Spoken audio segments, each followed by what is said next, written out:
A few good man American movie के fact और review. A few good man सन 1992 की एक अमेरिकी कानूनी ड्रामा फिल्म है जो हारून सोर्किन के 1989 के नाटक पर आधारित है। यह सोर्किन द्वारा लिखा गया था जब रॉब रेनर द्वारा निर्देशित और रेइनर और डेविड ब्राउन और एड्रयूस सेनमैन द्वारा निर्मित है। इसे टॉम क्रूज व जैक निकोलसन, डेमी मूर, Kevin Bacon, Kevin Pollock, jetty walls और क्यूबा गुडिक जूनियर और कीफर सदरलैंड सहित कलाकारों की टुकड़ी द्वारा इसको अभिनीत किया गया है। कथानक दो अमेरिकी नौसैनिकों के शॉर्ट मार्शल का अनुसरण करता है जो एक साथी नौसैनिक की हत्या और उसके वकीलों की पीड़ा का आरोप लगाया गया है क्योंकि वे एक मामला तैयार कर रहे हैं। फिल्म का निर्देशक रॉब रेनर और पटकथा हारून सरकिन है। आधारित है हारून सरकिन द्वारा कुछ अच्छे लोगों पर उत्पादित किया गया। रॉब रेनर द्वारा,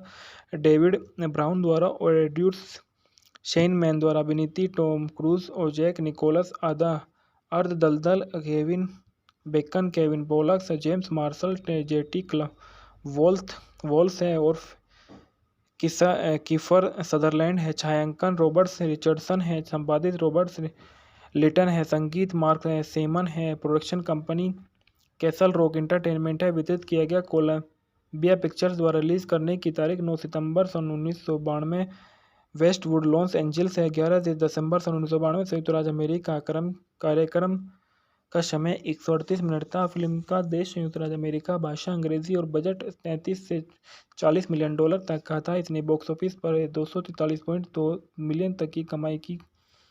कैसल रॉक एंटरटेनमेंट द्वारा निर्मित यह फिल्म 11 दिसंबर सन 1992 को कोलंबिया पिक्चर्स द्वारा रिलीज की गई और 9 दिसंबर सन 1992 को वेस्टवुड लॉस एंजल्स के द्वारा इसका प्रीमियर किया गया। इसके पटकथा, लेखन, निर्देशक, थीम और अभिनय के लिए प्रशंसा की। विशेष रूप से क्रूज निकोलस के मूल रूप पर इसे 240 मिलियन डॉलर के बजट में 243 मिलियन डॉलर से अधिक की कमाई की और उसे सर्वश्रेष्ठ पिक्चर सहित 4 अकादमी पुरस्कार के लिए साहित्य के लिए नामांकित किया गया था।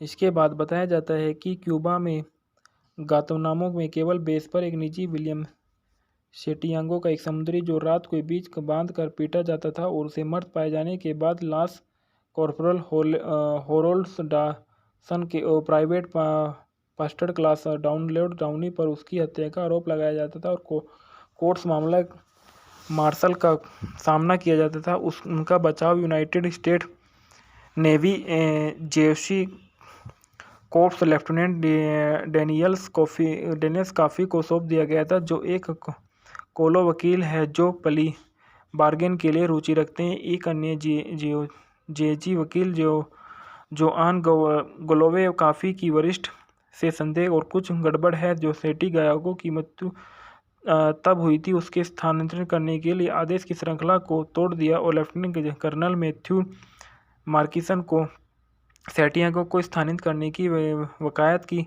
लेकिन base commander colonel Nathan Joseph को सेटियांगो को platoon commander lieutenant Jonathan James Kendrick को सेटियांगो को ट्रेन करने के लिए आदेश दिया और गोलो के संदेश है कि वह डासन और डाउनी के एक स्क्वाड रेड आदेश का एक हिंसक असाधारण दंड गोलोवे काफ़ी का नकारात्मक दृष्टिकोण से परेशान है और उसे काफ़ी गेलोवे हस्तक्षेप का विरोध करते हैं। काफ़ी और गेलोवे गवातानामों में से जैसे और अन्य लोगों को सवाल करते हैं कि और कर्नल को उसका तिरस्कार किया जाता है जब कैफी ने अभी योजना के साथ एक दलदलिया संदेशबाजी पर बातचीत की कि यूएस मरीन जेसी कैप्टन कॉपर्स कैप्टन जैसे जैक रॉय को डॉसन के लिए डाउनी में मार दिया गया। उस रात पर जो जोर देता है वे कि कैटरिंग ने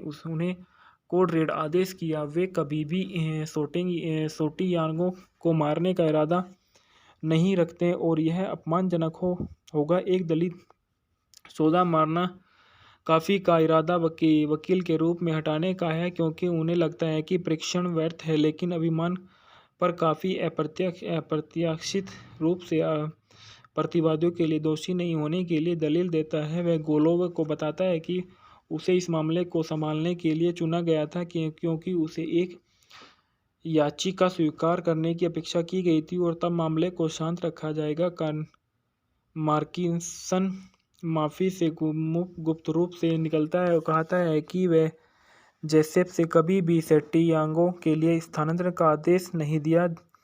बचाव पक्ष पर यह स्थापित करता है कि डॉसन को एक मरीन को भोजन की तस्करी के लिए पदोन्नति से वंचित कर दिया गया, जिसे भोजन से वंचित करने की सज़ा सुनाई गई और डॉसन को एक अच्छी रोशनी में चित्रित किया गया। जो डाउनी के माध्यम से बचाव यह साबित करता है कि कोड रेड का आदेश पहले दिया गया था, लेकिन जिस रहस्य के तहत डाउनी का कहना है कि जब डॉसन को कथित कोड रेड आदेश मिला तो वह मौजूद नहीं थे। मार्किसन शर्मिंदा है कि वह अपने आदेश के तहत एक मरीन की रक्षा करने के विफल रहा। गवाही देने से पहले उसने आत्महत्या कर ली और मार्किसन की गवाही में बिना माफ़ी को लगता है कि केस हार गया। वह नशे में धुत होकर लौटता है और विला करता है कि उसने सौदा करने के बजाय केस लड़ा। एक उच्च पदस्थ अधिकारी को चुनौती देने के लिए कोर्ट मार्शल होने के जोखिम के बावजूद गोलोव ने काफ़ी को जेपस को गवाह के रूप में बुलाने के लिए प्रोत्साहित किया और वाशिंगटन नेवी यार्ड्स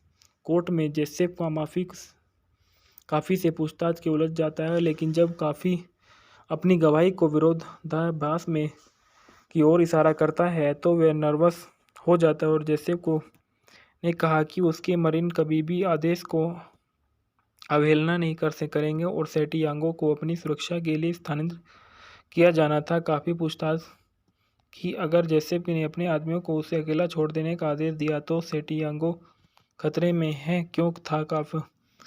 काफ़ी के रवैये के निराश जोसेफ ने सेना की और स्वयं की राष्ट्रीय सुरक्षा के लिए महत्व की परीक्षा की। अंत में वह अवमानना से चिल्लाता है कि उसने कोड लाल का आदेश दिया था। जोसेफ अदालत पक्ष के बाहर निकलने की कोशिश करता है लेकिन उसे गिरफ्तार कर लिया जाता है और डाउनी की हत्या की साजिश के आरोप में मुक्त कर दिया जाता है, लेकिन अब वो अशोभनीय आचरण पर दोषी पाया गया। उन्हें बेईमानी से छुट्टी दी गई और उन्हें डाउनी समझ नहीं पा रहे थे उन्होंने क्या गलत किया और डॉसन कहते हैं कि वे उन लोगों का बचाव करने में विफल रहे जो अपने लिए उड़ने के लिए बहुत कमज़ोर है। काफ़ी डॉसन से कहते हैं कि सम्मान पाने के लिए उन्हें अपनी बाह पर पेच लगाने की ज़रूरत नहीं है। डॉसन काफ़ी को एक अधिकारी के रूप में स्वीकार किया गया था जो सलामी देता है और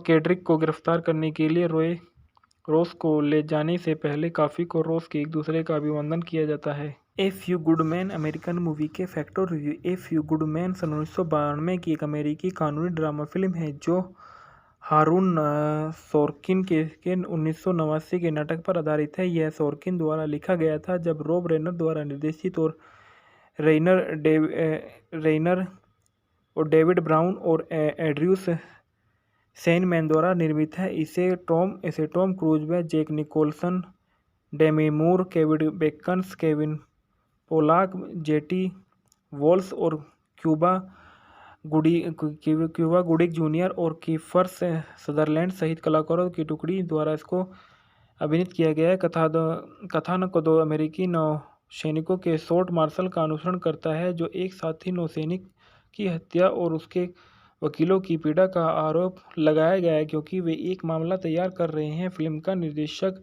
रॉब रेनर और पटकथा हारून सरकिन है। आधारित है हारून सरकिन द्वारा कुछ अच्छे लोगों पर उत्पादित किया गया, रॉब रेनर द्वारा, डेविड ब्राउन द्वारा और एड्रयूस शेनमैन द्वारा अभिनीत टॉम क्रूज और जैक निकोलस अर्धदलदल, Kevin Bacon, Kevin Pollak, James Marshall, jetty Walsh है और कीफर सदरलैंड है। छायांकन रॉबर्ट रिचर्डसन है। संपादित रॉबर्ट लिटन है। संगीत मार्क सेमन है। Production company castle rock entertainment है। वितरित किया गया कोलंबिया पिक्चर्स द्वारा। रिलीज करने की तारीख 9 सितंबर सन 1992 वेस्टवुड लॉस एंजल्स है। 11 दिसंबर सन 1992 संयुक्त राज्य अमेरिका। कार्यक्रम का समय 138 मिनट था। फिल्म का देश संयुक्त राज्य अमेरिका, भाषा अंग्रेजी और बजट 33 से $40 मिलियन तक का था। इसने बॉक्स ऑफिस पर 243.2 मिलियन तक की कमाई की। कैसल रॉक एंटरटेनमेंट द्वारा निर्मित यह फिल्म 11 दिसंबर सन 1992 को कोलंबिया पिक्चर्स द्वारा रिलीज की गई और 9 दिसंबर सन 1992 को वेस्टवुड लॉस एंजल्स के द्वारा इसका प्रीमियर किया गया। इसके पटकथा, लेखन, निर्देशक, थीम और अभिनय के लिए प्रशंसा की। विशेष रूप से क्रूज निकोलस के मूल रूप पर इसे $240 मिलियन के बजट में $243 मिलियन से अधिक की कमाई की और उसे सर्वश्रेष्ठ पिक्चर सहित 4 अकादमी पुरस्कार के लिए साहित्य के लिए नामांकित किया गया था। इसके बाद बताया जाता है कि क्यूबा में गांतानामो में केबल बेस पर एक निजी विलियम सेंटियागो का एक समुद्री जो रात को बीच बांध कर पीटा जाता था और उसे मृत पाए जाने के बाद लास कॉर्पोरल होरोल्ड डॉसन के प्राइवेट फर्स्ट क्लास डाउनी पर उसकी हत्या का आरोप लगाया जाता था और कोर्ट्स मामला मार्शल का सामना किया जाता था। उनका बचाव यूनाइटेड स्टेट नेवी जेसी कोर्प्स लेफ्टिनेंट डेनियल्स काफ़ी को सौंप दिया गया था, जो एक कोलो वकील है जो प्ली बार्गेन के लिए रुचि रखते हैं। एक अन्य जेजी वकील जो आन गोलोवे काफ़ी की वरिष्ठ से संदेह और कुछ गड़बड़ है जो सेंटियागो की मृत्यु तब हुई थी उसके स्थानांतरण करने के लिए आदेश की श्रृंखला को तोड़ दिया और लेफ्टिनेंट कर्नल मैथ्यू मार्किसन को सेंटियागो को स्थानांतरित करने की वकालत की, लेकिन base commander colonel Nathan Joseph को सेंटियागो को platoon commander lieutenant Jonathan James Kendrick को सेंटियागो को ट्रेन करने के लिए आदेश दिया और गोलो के संदेश है कि वह डॉसन और डाउनी के एक स्क्वाड रेड आदेश का एक हिंसक असाधारण दंड। गोलोवे काफ़ी का नकारात्मक दृष्टिकोण से परेशान है और उसे काफ़ी गेलोवे हस्तक्षेप का विरोध करते हैं। काफ़ी और गेलोवे गवातानामो में से जैसे और अन्य लोगों को सवाल करते हैं कि और कर्नल को उसका तिरस्कार किया जाता है। जब कैफी ने अभी योजना के साथ एक दलदलिया संदेशबाजी पर बातचीत की कि यूएस मरीन जेसी कैप्टन कॉपर्स कैप्टन जैसे जैक रॉय को डॉसन के लिए डाउनी में मार दिया गया। उस रात पर जो जोर देता है वे कि कैटरिंग ने उन्हें कोड रेड आदेश किया। वे कभी भी सेंटियागो को मारने का इरादा नहीं रखते और यह अपमानजनक होगा। एक दलित सौदा मारना काफ़ी का इरादा वकील के रूप में हटाने का है क्योंकि उन्हें लगता है कि परीक्षण व्यर्थ है, लेकिन अभिमान पर काफ़ी अप्रत्याशित रूप से प्रतिवादियों के लिए दोषी नहीं होने के लिए दलील देता है। वह गोलोव को बताता है कि उसे इस मामले को संभालने के लिए चुना गया था क्योंकि उसे एक याचिका स्वीकार करने की अपेक्षा की गई थी और तब मामले को शांत रखा जाएगा। मार्किसन माफ़ी से गुप्त रूप से निकलता है और कहता है कि वह जोसेफ से कभी भी सेंटियागो के लिए स्थानांतरण का आदेश नहीं दिया। बचाव पक्ष पर यह स्थापित करता है कि डॉसन को एक मरीन को भोजन की तस्करी के लिए पदोन्नति से वंचित कर दिया गया, जिसे भोजन से वंचित करने की सज़ा सुनाई गई और डॉसन को एक अच्छी रोशनी में चित्रित किया गया। जो डाउनी के माध्यम से बचाव यह साबित करता है कि कोड रेड का आदेश पहले दिया गया था, लेकिन जिरह से के तहत डाउनी का कहना है कि जब डॉसन को कथित कोड रेड आदेश मिला तो वह मौजूद नहीं थे। मार्किसन शर्मिंदा है कि वह अपने आदेश के तहत एक मरीन की रक्षा करने के विफल रहा। गवाही देने से पहले उसने आत्महत्या कर ली और मार्किसन की गवाही में बिना माफ़ी को लगता है कि केस हार गया। वह नशे में धुत होकर लौटता है और विलाप करता है कि उसने सौदा करने के बजाय केस लड़ा। एक उच्च पदस्थ अधिकारी को चुनौती देने के लिए कोर्ट मार्शल होने के जोखिम के बावजूद गोलोव ने काफ़ी को जेपस को गवाह के रूप में बुलाने के लिए प्रोत्साहित किया और वाशिंगटन नेवी यार्ड्स कोर्ट में जोसेफ का काफ़ी से पूछताछ के उलझ जाता है, लेकिन जब काफ़ी अपनी गवाही को विरोधाभास में की ओर इशारा करता है तो वह नर्वस हो जाता है और जोसेफ ने कहा कि उसके मरीन कभी भी आदेश को अवहेलना नहीं करेंगे और सेंटियागो को अपनी सुरक्षा के लिए स्थानांतरित किया जाना था। काफ़ी पूछताछ कि अगर जोसेफ ने अपने आदमियों को उसे अकेला छोड़ देने का आदेश दिया तो सेंटियागो खतरे में है क्यों था।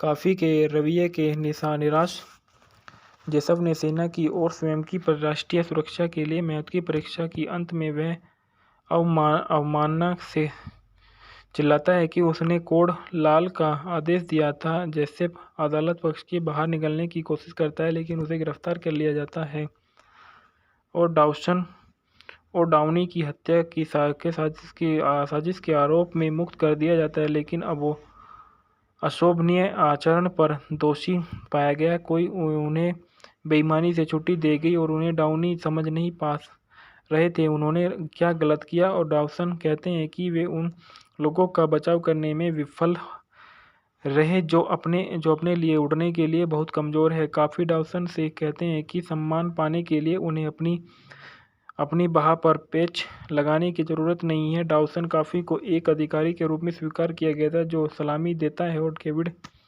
और केड्रिक को गिरफ्तार करने के लिए रोस को ले जाने से पहले काफ़ी को रोस के एक दूसरे का अभिवादन किया जाता है। A few good man American movie के फैक्ट और review. A few good man सन 1992 की एक अमेरिकी कानूनी ड्रामा फिल्म है जो हारून सोर्किन के 1989 के नाटक पर आधारित है। यह सोर्किन द्वारा लिखा गया था जब रॉब रेनर द्वारा निर्देशित और रेइनर और डेविड ब्राउन और एड्रयूस सेनमैन द्वारा निर्मित है। इसे टॉम क्रूज व जैक निकोलसन, डेमी मूर, Kevin Bacon, Kevin Pollock, jetty walls और क्यूबा गुडिक जूनियर और कीफर सदरलैंड सहित कलाकारों की टुकड़ी द्वारा इसको अभिनीत किया गया है। कथानक दो अमेरिकी नौसैनिकों के शॉर्ट मार्शल का अनुसरण करता है जो एक साथी नौसैनिक की हत्या और उसके वकीलों की पीड़ा का आरोप लगाया गया है क्योंकि वे एक मामला तैयार कर रहे हैं। फिल्म का निर्देशक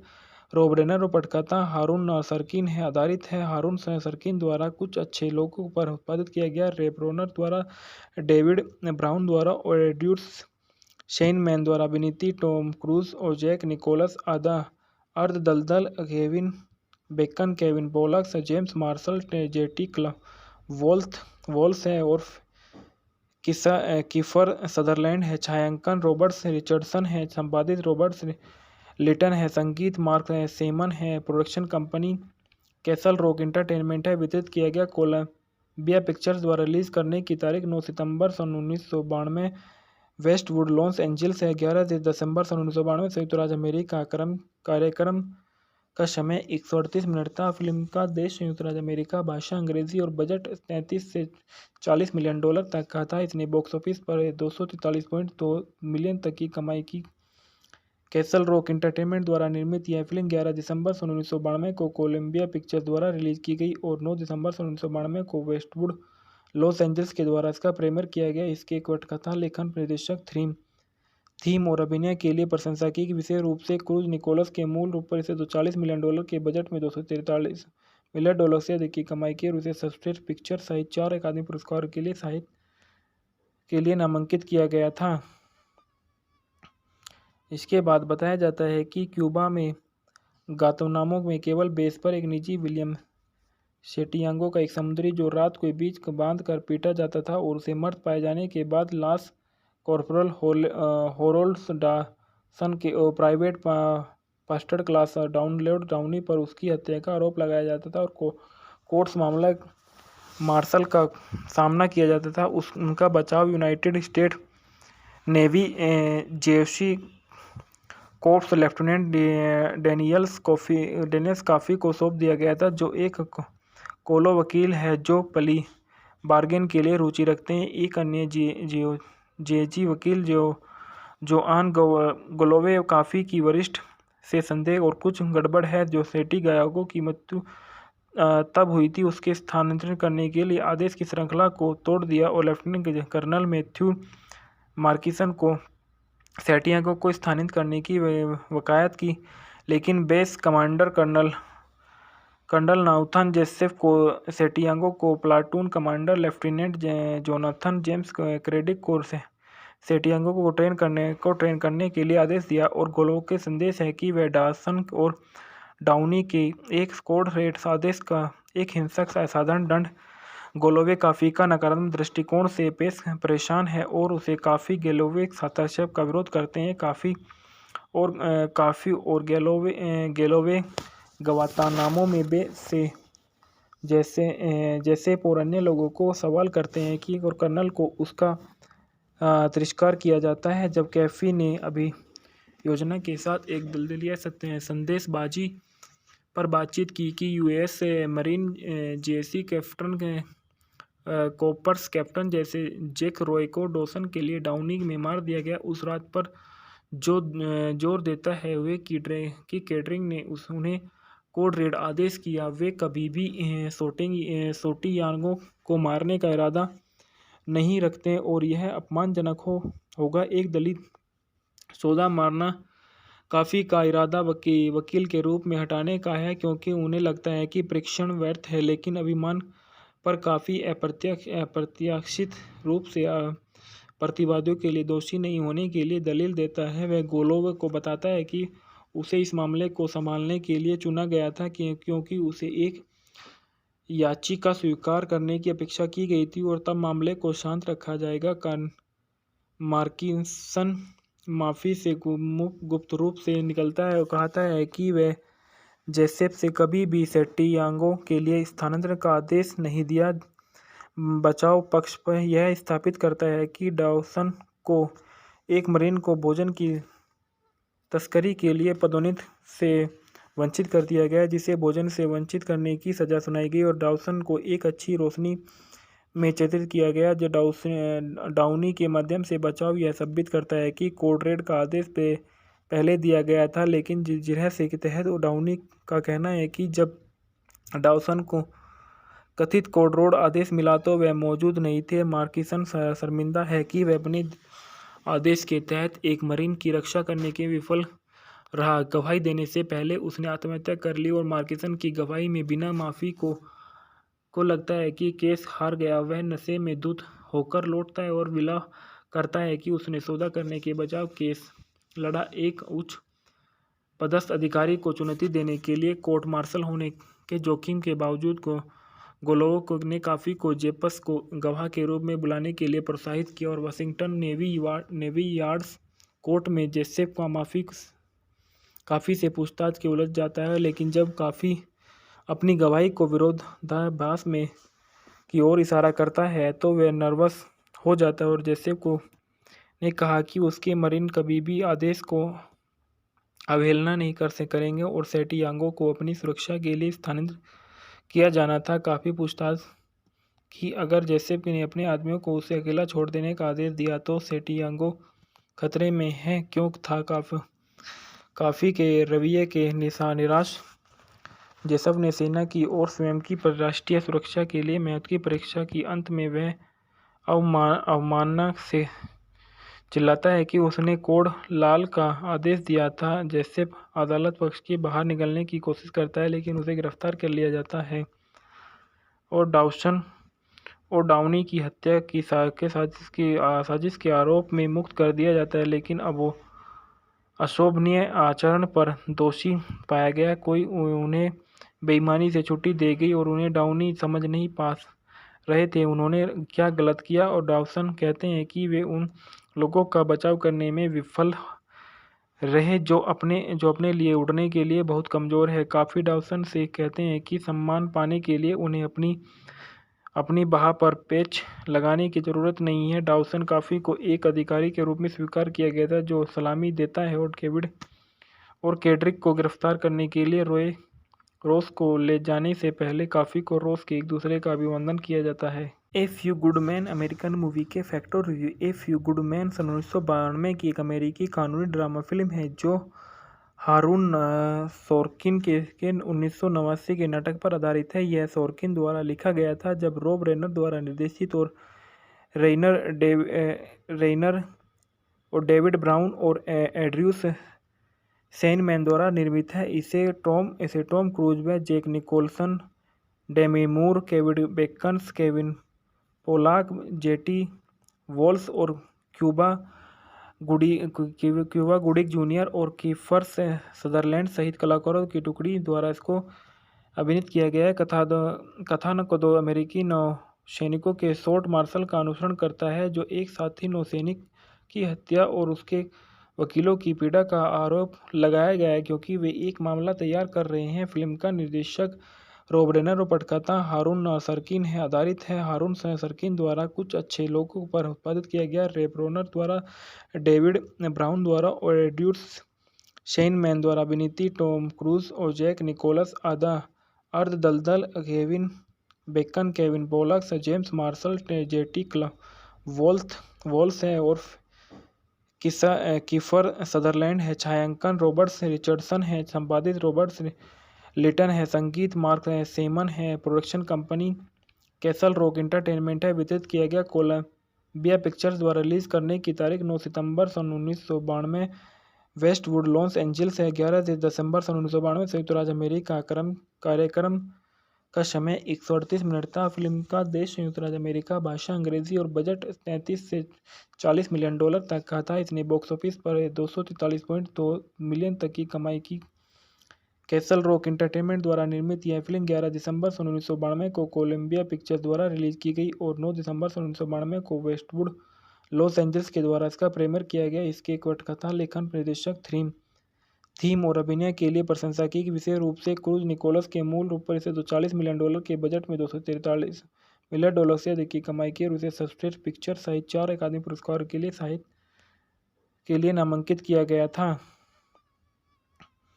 इसके बाद बताया जाता है कि क्यूबा में गांतानामो में केवल बेस पर एक निजी विलियम सेटियांगो का एक समुद्री जो रात को बीच बांध कर पीटा जाता था और उसे मर्द पाए जाने के बाद लास कॉर्पोरल होरोल्ड डासन के प्राइवेट फर्स्ट क्लास डाउनलोड डाउनी पर उसकी हत्या का आरोप लगाया जाता था और कोर्ट्स मामला मार्शल का सामना किया जाता था। उनका बचाव यूनाइटेड स्टेट नेवी जेसी कोर्प्स लेफ्टिनेंट डेनियल्स काफ़ी को सौंप दिया गया था, जो एक कोलो वकील है जो प्ली बार्गेन के लिए रुचि रखते हैं। एक अन्य जेजी वकील जोआन गोलोवे काफ़ी की वरिष्ठ से संदेह और कुछ गड़बड़ है जो सेटियांगो की मृत्यु तब हुई थी उसके स्थानांतरण करने के लिए आदेश की श्रृंखला को तोड़ दिया और लेफ्टिनेंट कर्नल मैथ्यू मार्किसन को सेटियांगो को स्थानांतरित करने की वकालत की,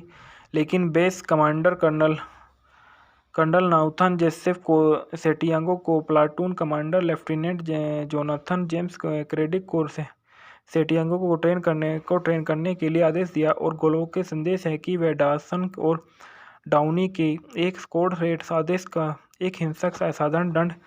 गोलोवे काफ़ी का नकारात्मक दृष्टिकोण से परेशान है और उसे काफ़ी गेलोवे हस्तक्षेप का विरोध करते हैं। काफ़ी और गेलोवे गवातानामो में से जैसे और अन्य लोगों को सवाल करते हैं कि और कर्नल को उसका तिरस्कार किया जाता है जब कैफी ने अभी योजना के साथ एक दलदलिया संदेशबाजी पर बातचीत की कि यूएस मरीन जेसी कैप्टन कॉपर्स कैप्टन जैसे जैक रॉय को डॉसन के लिए डाउनी में मार दिया गया। उस रात पर जो जोर देता है वे कि कैटरिंग ने उन्हें कोड रेड आदेश किया। वे कभी भी सेटियांगो को मारने का इरादा नहीं रखते और यह अपमानजनक होगा। एक दलित सौदा मारना काफ़ी का इरादा वकील के रूप में हटाने का है क्योंकि उन्हें लगता है कि परीक्षण व्यर्थ है, लेकिन अभिमान पर काफ़ी अप्रत्याशित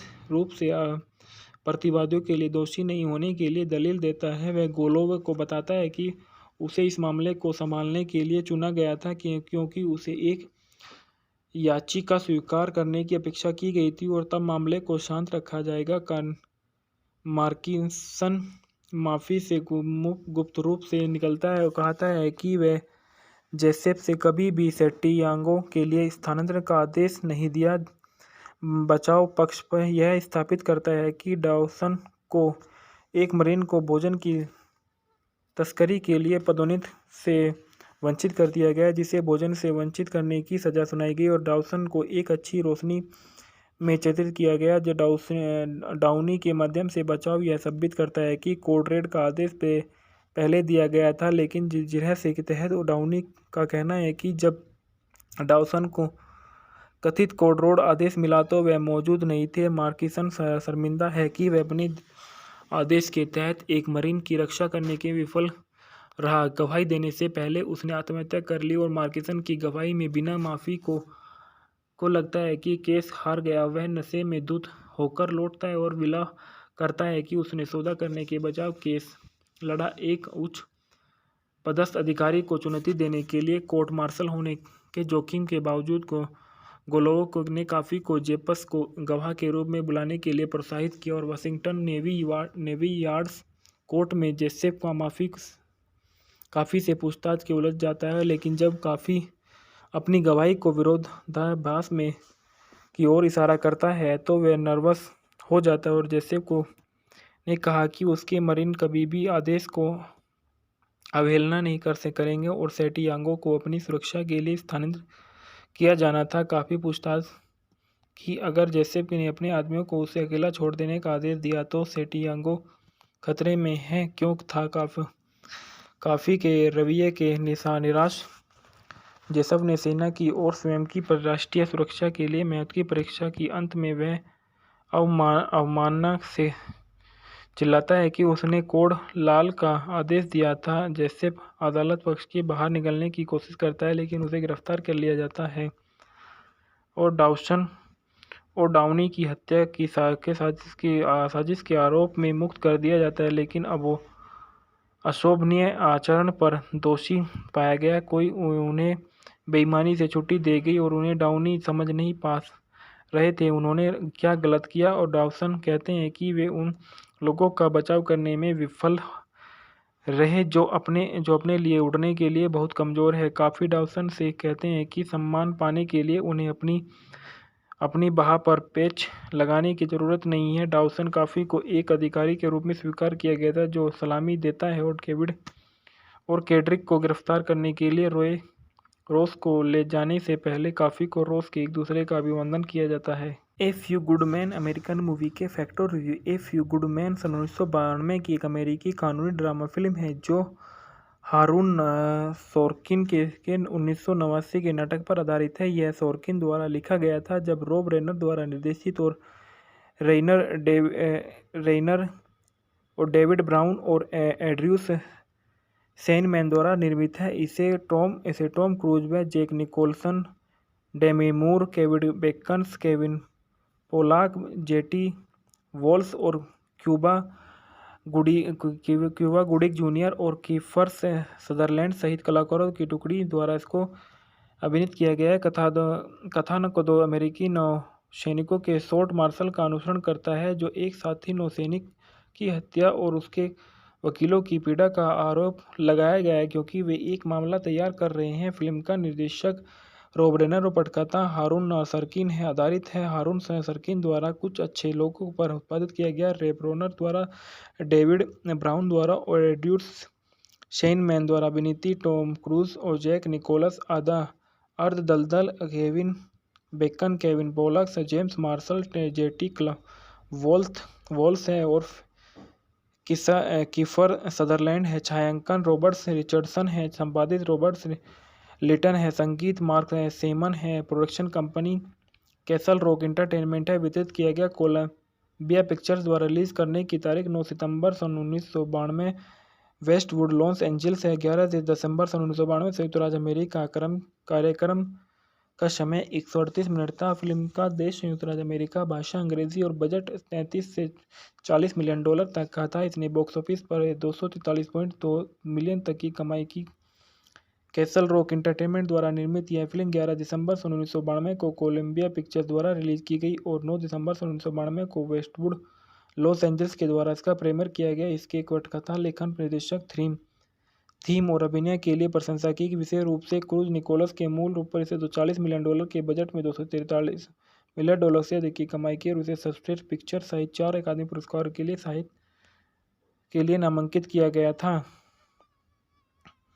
इसके बाद बताया जाता है कि क्यूबा में गांतानामो में केवल बेस पर एक निजी विलियम सेंटियागो का एक समुद्री जो रात को बीच बांध कर पीटा जाता था और उसे मृत पाए जाने के बाद लाश कॉर्पोरल होरोल्ड डासन के प्राइवेट फर्स्ट क्लास डाउनलोड डाउनी पर उसकी हत्या का आरोप लगाया जाता था और कोर्ट्स मामला मार्शल का सामना किया जाता था। उनका बचाव यूनाइटेड स्टेट नेवी जेसी कोर्प्स लेफ्टिनेंट डेनियल्स काफ़ी को सौंप दिया गया था, जो एक कोलो वकील है जो प्ली बार्गेन के लिए रुचि रखते हैं। एक अन्य जेजी वकील जोआन गोलोवे काफ़ी की वरिष्ठ से संदेह और कुछ गड़बड़ है जो सेठी गायकों की मृत्यु तब हुई थी उसके स्थानांतरित करने के लिए आदेश की श्रृंखला को तोड़ दिया और लेफ्टिनेंट कर्नल मैथ्यू मार्किसन को सेटियागो को स्थानांतरित करने की वकालत की,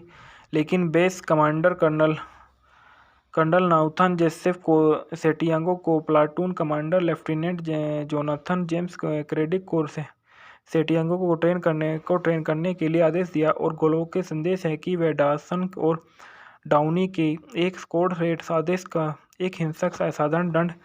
गोलोवे काफ़ी का नकारात्मक दृष्टिकोण से परेशान है और उसे काफ़ी गेलोवे हस्तक्षेप का विरोध करते हैं। काफ़ी और गेलोवे गवातानामों में से जैसे और अन्य लोगों को सवाल करते हैं कि और कर्नल को उसका तिरस्कार किया जाता है। जब कैफी ने अभी योजना के साथ एक दलदलिया संदेशबाजी पर बातचीत की कि यूएस मरीन जेसी कैप्टन कॉपर्स कैप्टन जैसे जैक रॉय को डॉसन के लिए डाउनी में मार दिया गया। उस रात पर जो जोर देता है वे कि कैटरिंग ने उन्हें कोड रेड आदेश किया। वे कभी भी सोटियागो को मारने का इरादा नहीं रखते और यह अपमानजनक होगा। एक दलित सौदा मारना काफ़ी का इरादा वकील के रूप में हटाने का है क्योंकि उन्हें लगता है कि परीक्षण व्यर्थ है, लेकिन अभिमान पर काफ़ी अप्रत्याशित रूप से प्रतिवादियों के लिए दोषी नहीं होने के लिए दलील देता है। वह गोलोव को बताता है कि उसे इस मामले को संभालने के लिए चुना गया था क्योंकि उसे एक याचिका स्वीकार करने की अपेक्षा की गई थी और तब मामले को शांत रखा जाएगा। मार्किसन माफ़ी से गुप्त रूप से निकलता है और कहता है कि वह जोसेफ से कभी भी सेटियागो के लिए स्थानांतरण का आदेश नहीं दिया। बचाव पक्ष पर यह स्थापित करता है कि डॉसन को एक मरीन को भोजन की तस्करी के लिए पदोन्नति से वंचित कर दिया गया, जिसे भोजन से वंचित करने की सज़ा सुनाई गई और डॉसन को एक अच्छी रोशनी में चित्रित किया गया। जो डाउनी के माध्यम से बचाव यह साबित करता है कि कोड रेड का आदेश पहले दिया गया था, लेकिन जिरह के तहत डाउनी का कहना है कि जब डॉसन को कथित कोड रेड आदेश मिला तो वह मौजूद नहीं थे। मार्किसन शर्मिंदा है कि वह अपने आदेश के तहत एक मरीन की रक्षा करने के विफल रहा। गवाही देने से पहले उसने आत्महत्या कर ली और मार्किसन की गवाही में बिना माफ़ी को लगता है कि केस हार गया। वह नशे में धुत होकर लौटता है और विलाप करता है कि उसने सौदा करने के बजाय केस लड़ा। एक उच्च पदस्थ अधिकारी को चुनौती देने के लिए कोर्ट मार्शल होने के जोखिम के बावजूद गोलोव ने काफ़ी को जेपस को गवाह के रूप में बुलाने के लिए प्रोत्साहित किया और वाशिंगटन नेवी यार्ड्स कोर्ट में जोसेफ का काफ़ी से पूछताछ के उलझ जाता है। लेकिन जब काफ़ी अपनी गवाही को विरोधाभास में की ओर इशारा करता है तो वह नर्वस हो जाता है और जोसेफ ने कहा कि उसके मरीन कभी भी आदेश को अवहेलना नहीं करेंगे और सेटियागो को अपनी सुरक्षा के लिए स्थानांतरित किया जाना था। काफ़ी पूछताछ कि अगर जोसेफ ने अपने आदमियों को उसे अकेला छोड़ देने का आदेश दिया तो सेटियागो खतरे में है क्यों था। काफ़ी के रवैये के निराश जोसेफ ने सेना की और स्वयं की राष्ट्रीय सुरक्षा के लिए महत्व की परीक्षा की। अंत में वह अवमानना से चिल्लाता है कि उसने कोड लाल का आदेश दिया था। जोसेफ अदालत पक्ष के बाहर निकलने की कोशिश करता है लेकिन उसे गिरफ्तार कर लिया जाता है और डाउनी की हत्या की साजिश के आरोप में मुक्त कर दिया जाता है, लेकिन अब वो अशोभनीय आचरण पर दोषी पाया गया। उन्हें बेईमानी से छुट्टी दे गई और उन्हें डाउनी समझ नहीं पा रहे थे उन्होंने क्या गलत किया और डॉसन कहते हैं कि वे उन लोगों का बचाव करने में विफल रहे जो अपने लिए उड़ने के लिए बहुत कमज़ोर है। काफ़ी डॉवसन से कहते हैं कि सम्मान पाने के लिए उन्हें अपनी बाह पर पैच लगाने की ज़रूरत नहीं है। डॉवसन काफ़ी को एक अधिकारी के रूप में स्वीकार किया गया था जो सलामी देता है और केड्रिक को गिरफ्तार करने के लिए रोस को ले जाने से पहले काफ़ी को रोस के एक दूसरे का अभिवादन किया जाता है। A few good man American movie के फैक्ट और review. A few good man सन 1992 की एक अमेरिकी कानूनी ड्रामा फिल्म है जो हारून सोर्किन के 1989 के नाटक पर आधारित है। यह सोर्किन द्वारा लिखा गया था जब रॉब रेनर द्वारा निर्देशित और रेइनर और डेविड ब्राउन और एड्रयूस सेनमैन द्वारा निर्मित है। इसे टॉम क्रूज व जैक निकोलसन, डेमी मूर, Kevin beckons, Kevin Pollock, jetty walls और क्यूबा गुडिक जूनियर और कीफर सदरलैंड सहित कलाकारों की टुकड़ी द्वारा इसको अभिनीत किया गया है। कथानक दो अमेरिकी नौसैनिकों के शॉर्ट मार्शल का अनुसरण करता है जो एक साथी नौसैनिक की हत्या और उसके वकीलों की पीड़ा का आरोप लगाया गया है क्योंकि वे एक मामला तैयार कर रहे हैं। फिल्म का निर्देशक रॉब रेनर और पटकथा हारून सरकिन है आधारित है। हारून सरकिन द्वारा कुछ अच्छे लोगों पर उत्पादित किया गया, रॉब रेनर द्वारा, डेविड ब्राउन द्वारा और एड्रयूस शेनमैन द्वारा अभिनीत टॉम क्रूज और जैक निकोलस अर्धदलदल, Kevin Bacon, Kevin Pollak, James Marshall, jetty Walsh है और कीफर सदरलैंड है। छायांकन रॉबर्ट रिचर्डसन है। संपादित रॉबर्ट लिटन है। संगीत मार्क सेमन है। Production company castle rock entertainment है। वितरित किया गया कोलंबिया पिक्चर्स द्वारा रिलीज करने की तारीख 9 सितंबर सन 1992 वेस्टवुड लॉस एंजल्स है। 11 दिसंबर सन 1992 संयुक्त राज्य अमेरिका।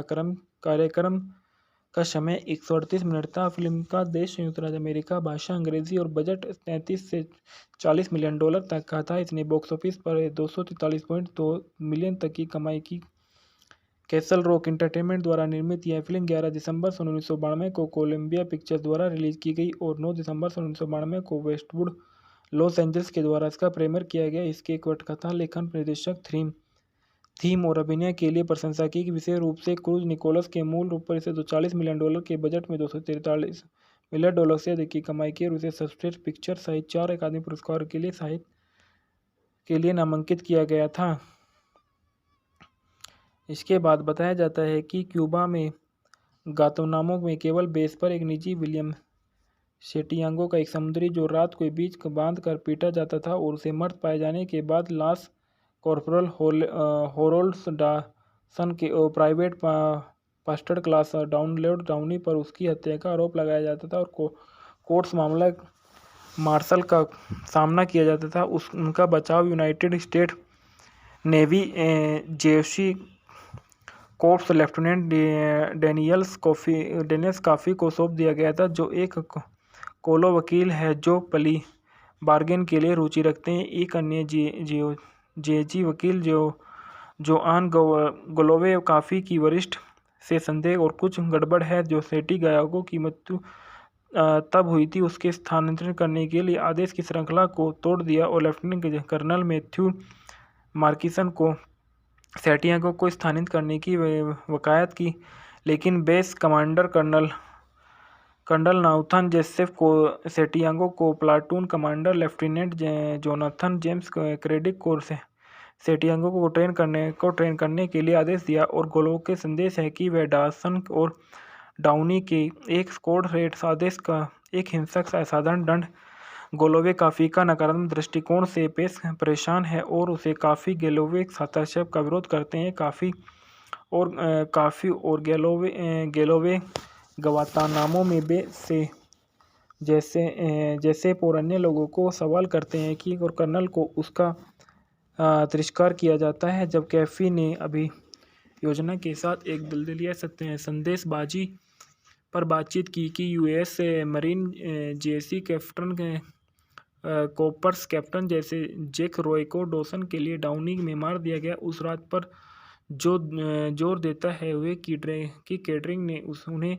कोड रेड आदेश किया। वे कभी भी सोटियांगो को मारने का इरादा नहीं रखते और यह अपमानजनक होगा। एक दलित सौदा मारना काफ़ी का इरादा वकील के रूप में हटाने का है, क्योंकि उन्हें लगता है कि परीक्षण व्यर्थ है, लेकिन अभिमान पर काफ़ी अप्रत्याशित रूप से प्रतिवादियों के लिए दोषी नहीं होने के लिए दलील देता है। वह गोलोव को बताता है कि उसे इस मामले को संभालने के लिए चुना गया था क्योंकि उसे एक याचिका स्वीकार करने की अपेक्षा की गई थी और तब मामले को शांत रखा जाएगा।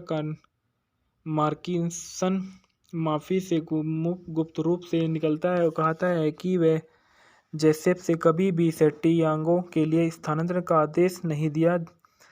बचाव पक्ष पर यह स्थापित करता है कि डॉसन को एक मरीन को भोजन की तस्करी के लिए पदोन्नति से वंचित कर दिया गया, जिसे भोजन से वंचित करने की सज़ा सुनाई गई और डॉसन को एक अच्छी रोशनी में चित्रित किया गया। जो डाउनी के माध्यम से बचाव यह साबित करता है कि कोड रेड का आदेश पहले दिया गया था, लेकिन जिरहस्य के तहत डाउनी का कहना है कि जब डॉसन को कथित कोड रेड आदेश मिला तो वह मौजूद नहीं थे। मार्किसन शर्मिंदा है कि वह अपने आदेश के तहत एक मरीन की रक्षा करने के विफल रहा। गवाही देने से पहले उसने आत्महत्या कर ली और मार्किसन की गवाही में बिना माफ़ी को लगता है कि केस हार गया। वह नशे में धुत होकर लौटता है और विलाप करता है कि उसने सौदा करने के बजाय केस लड़ा। एक उच्च पदस्थ अधिकारी को चुनौती देने के लिए कोर्ट मार्शल होने के जोखिम के बावजूद गोलोव ने काफ़ी को जेपस को गवाह के रूप में बुलाने के लिए प्रोत्साहित किया और वाशिंगटन नेवी यार्ड्स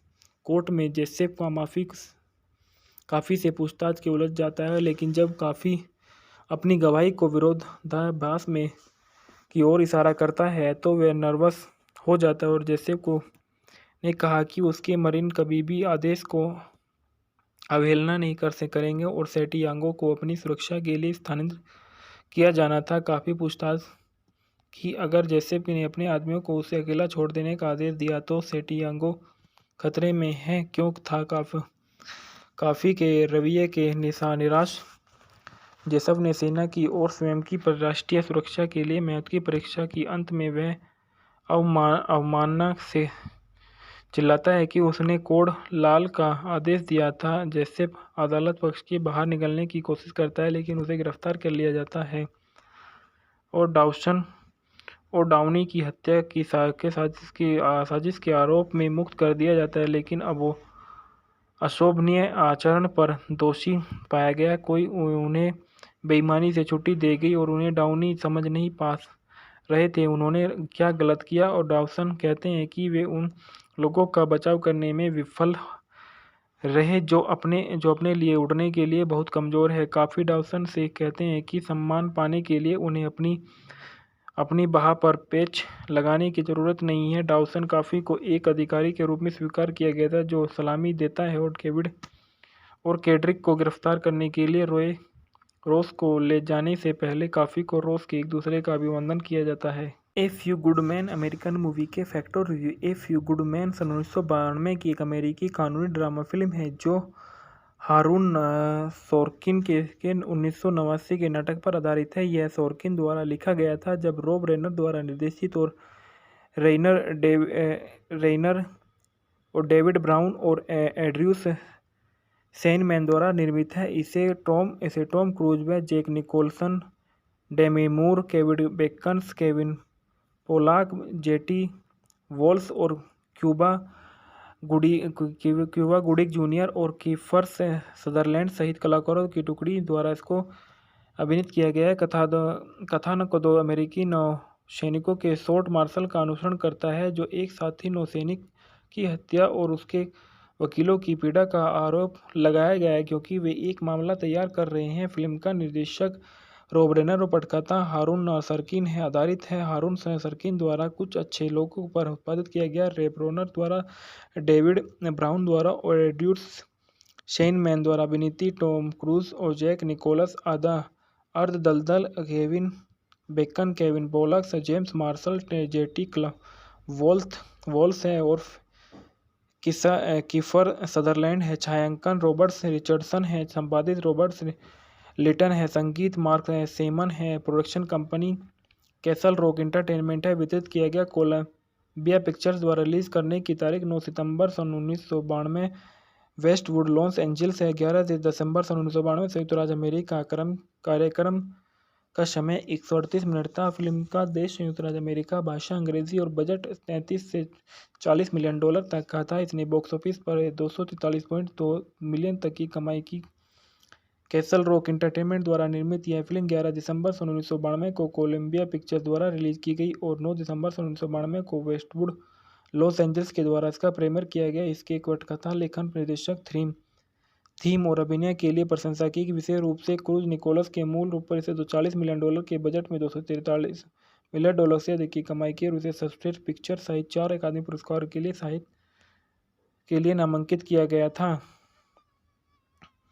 इसके बाद बताया जाता है कि क्यूबा में गांतानामो में केबल बेस पर एक निजी विलियम सेटियांगो का एक समुद्री जो रात को बीच बांध कर पीटा जाता था और उसे मृत पाए जाने के बाद लास कॉर्पोरल होरोल्ड डॉसन के प्राइवेट फर्स्ट क्लास डाउनलोड डाउनी पर उसकी हत्या का आरोप लगाया जाता था और कोर्ट्स मामला मार्शल का सामना किया जाता था। उनका बचाव यूनाइटेड स्टेट नेवी जेसी कोर्प्स लेफ्टिनेंट डेनियल्स काफ़ी को सौंप दिया गया था, जो एक कोलो वकील है जो प्ली बार्गेन के लिए रुचि रखते हैं। एक अन्य जेजी वकील जोआन गोलोवे काफ़ी की वरिष्ठ से संदेह और कुछ गड़बड़ है जो सेटी गायागो की मृत्यु तब हुई थी उसके स्थानांतरण करने के लिए आदेश की श्रृंखला को तोड़ दिया और लेफ्टिनेंट कर्नल मैथ्यू मार्किसन को सेटियांगो को स्थानांतरित करने की वकालत की, लेकिन base commander colonel Nathan Joseph को सेटियांगो को platoon commander lieutenant Jonathan James Kendrick को सेटियांगो को ट्रेन करने के लिए आदेश दिया और गोलो के संदेश है कि वह डॉसन और डाउनी के एक स्क्वाड रेड आदेश का एक हिंसक असाधारण दंड। गोलोवे काफ़ी का नकारात्मक दृष्टिकोण से परेशान है और उसे काफ़ी गेलोवे हस्तक्षेप का विरोध करते हैं। काफ़ी और गेलोवे गवातानामो में से जैसे और अन्य लोगों को सवाल करते हैं कि और कर्नल को उसका तिरस्कार किया जाता है जब कैफी ने अभी योजना के साथ एक दलदलिया संदेशबाजी पर बातचीत की कि यूएस मरीन जेसी कैप्टन कॉपर्स कैप्टन जैसे जैक रॉय को डॉसन के लिए डाउनी में मार दिया गया। उस रात पर जो जोर देता है वे कि कैटरिंग ने उन्हें कोड रेड आदेश किया। वे कभी भी सोटियांगो को मारने का इरादा नहीं रखते और यह अपमानजनक होगा। एक दलित सौदा मारना काफ़ी का इरादा वकील के रूप में हटाने का है क्योंकि उन्हें लगता है कि परीक्षण व्यर्थ है, लेकिन अभिमान पर काफ़ी अप्रत्याशित रूप से प्रतिवादियों के लिए दोषी नहीं होने के लिए दलील देता है। वह गोलोव को बताता है कि उसे इस मामले को संभालने के लिए चुना गया था क्योंकि उसे एक याचिका स्वीकार करने की अपेक्षा की गई थी और तब मामले को शांत रखा जाएगा। मार्किसन माफ़ी से गुप्त रूप से निकलता है और कहता है कि वह जोसेफ से कभी भी सेटियांगो के लिए स्थानांतरण का आदेश नहीं दिया। बचाव पक्ष पर यह स्थापित करता है कि डॉसन को एक मरीन को भोजन की तस्करी के लिए पदोन्नति से वंचित कर दिया गया, जिसे भोजन से वंचित करने की सज़ा सुनाई गई और डॉसन को एक अच्छी रोशनी में चित्रित किया गया जो डाउनी के माध्यम से बचाव यह साबित करता है कि कोड रेड का आदेश पहले दिया गया था, लेकिन रहस्य के तहत डाउनी का कहना है कि जब डॉसन को कथित कोड रेड आदेश मिला तो वह मौजूद नहीं थे। मार्किसन शर्मिंदा है कि वह अपने आदेश के तहत एक मरीन की रक्षा करने के विफल रहा। गवाही देने से पहले उसने आत्महत्या कर ली और मार्किसन की गवाही में बिना माफ़ी को लगता है कि केस हार गया। वह नशे में धुत होकर लौटता है और विला करता है कि उसने सौदा करने के बजाय केस लड़ा। एक उच्च पदस्थ अधिकारी को चुनौती देने के लिए कोर्ट मार्शल होने के जोखिम के बावजूद गोलोव ने काफ़ी को जेपस को गवाह के रूप में बुलाने के लिए प्रोत्साहित किया और वाशिंगटन नेवी यार्ड्स कोर्ट में जोसेफ का काफ़ी से पूछताछ के उलझ जाता है, लेकिन जब काफ़ी अपनी गवाही को विरोधाभास में की ओर इशारा करता है तो वह नर्वस हो जाता है और जेसेको ने कहा कि उसके मरीन कभी भी आदेश को अवहेलना नहीं करेंगे और सेंटियागो को अपनी सुरक्षा के लिए स्थानांतरित किया जाना था। काफ़ी पूछताछ की अगर जेसेपी ने अपने आदमियों को उसे अकेला छोड़ देने का आदेश दिया तो सेंटियागो खतरे में है क्यों था। काफ़ी के रवैये के निराश जेसप ने सेना की और स्वयं की राष्ट्रीय सुरक्षा के लिए महत्व की परीक्षा की। अंत में वह अवमानना से चिल्लाता है कि उसने कोड लाल का आदेश दिया था। जेसेप अदालत पक्ष के बाहर निकलने की कोशिश करता है लेकिन उसे गिरफ्तार कर लिया जाता है और डाउनी की हत्या की साजिश के आरोप में मुक्त कर दिया जाता है, लेकिन अब वो अशोभनीय आचरण पर दोषी पाया गया। उन्हें बेईमानी से छुट्टी दी गई और उन्हें डाउनी समझ नहीं पा रहे थे उन्होंने क्या गलत किया और डाउसन कहते हैं कि वे उन लोगों का बचाव करने में विफल रहे जो अपने लिए उड़ने के लिए बहुत कमज़ोर है। काफ़ी डाउसन से कहते हैं कि सम्मान पाने के लिए उन्हें अपनी बाह पर पेच लगाने की ज़रूरत नहीं है। डाउसन काफ़ी को एक अधिकारी के रूप में स्वीकार किया गया था जो सलामी देता है और केड्रिक को गिरफ्तार करने के लिए रोस को ले जाने से पहले काफ़ी को रोस के एक दूसरे का अभिवादन किया जाता है। A few good man American movie के factor review. A few good man सन 1992 की एक अमेरिकी कानूनी ड्रामा फिल्म है जो हारून सोर्किन के 1989 के नाटक पर आधारित है। यह सोर्किन द्वारा लिखा गया था जब रॉब रेनर द्वारा निर्देशित और रेइनर और डेविड ब्राउन और एड्रयूस सेनमैन द्वारा निर्मित है। इसे टॉम क्रूज व जैक निकोलसन, डेमी मूर, Kevin Bacon, Kevin Pollock, jetty walls और क्यूबा गुडिक जूनियर और कीफर सदरलैंड सहित कलाकारों की टुकड़ी द्वारा इसको अभिनीत किया गया है। कथानक दो अमेरिकी नौसैनिकों के शॉर्ट मार्शल का अनुसरण करता है जो एक साथी नौसैनिक की हत्या और उसके वकीलों की पीड़ा का आरोप लगाया गया है क्योंकि वे एक मामला तैयार कर रहे हैं। फिल्म का निर्देशक रॉब रेनर और पटकथा हारून सरकिन है आधारित है। हारून सरकिन द्वारा कुछ अच्छे लोगों पर उत्पादित किया गया। रॉब रेनर द्वारा, डेविड ब्राउन द्वारा और एड्रयूस शेनमैन द्वारा अभिनीत। टॉम क्रूज और जैक निकोलस अर्ध दलदल, Kevin Bacon, Kevin Pollak, James Marshall, jetty Walsh है और कीफर सदरलैंड है। छायांकन रॉबर्ट्स रिचर्डसन है। संपादित रॉबर्ट्स लिटन है। संगीत मार्क सेमन है। Production company castle rock entertainment है। वितरित किया गया कोलंबिया पिक्चर्स द्वारा। रिलीज करने की तारीख 9 सितंबर सन 1992 वेस्टवुड लॉस एंजल्स है। 11 दिसंबर सन 1992 संयुक्त राज्य अमेरिका। कार्यक्रम का समय 138 मिनट था। फिल्म का देश संयुक्त राज्य अमेरिका, भाषा अंग्रेजी और बजट 33 से 40 मिलियन डॉलर तक का था। इसने बॉक्स ऑफिस पर 243.2 मिलियन तक की कमाई की। कैसल रॉक एंटरटेनमेंट द्वारा निर्मित यह फिल्म 11 दिसंबर सन 1992 को कोलंबिया पिक्चर्स द्वारा रिलीज की गई और 9 दिसंबर सन 1992 को वेस्टवुड लॉस एंजल्स के द्वारा इसका प्रीमियर किया गया। इसके पटकथा, लेखन, निर्देशक, थीम और अभिनय के लिए प्रशंसा की। विशेष रूप से क्रूज निकोलस के मूल रूप पर इसे 240 मिलियन डॉलर के बजट में 243 मिलियन डॉलर से अधिक की कमाई की और उसे सर्वश्रेष्ठ पिक्चर सहित 4 अकादमी पुरस्कार के लिए साहित्य के लिए नामांकित किया गया था।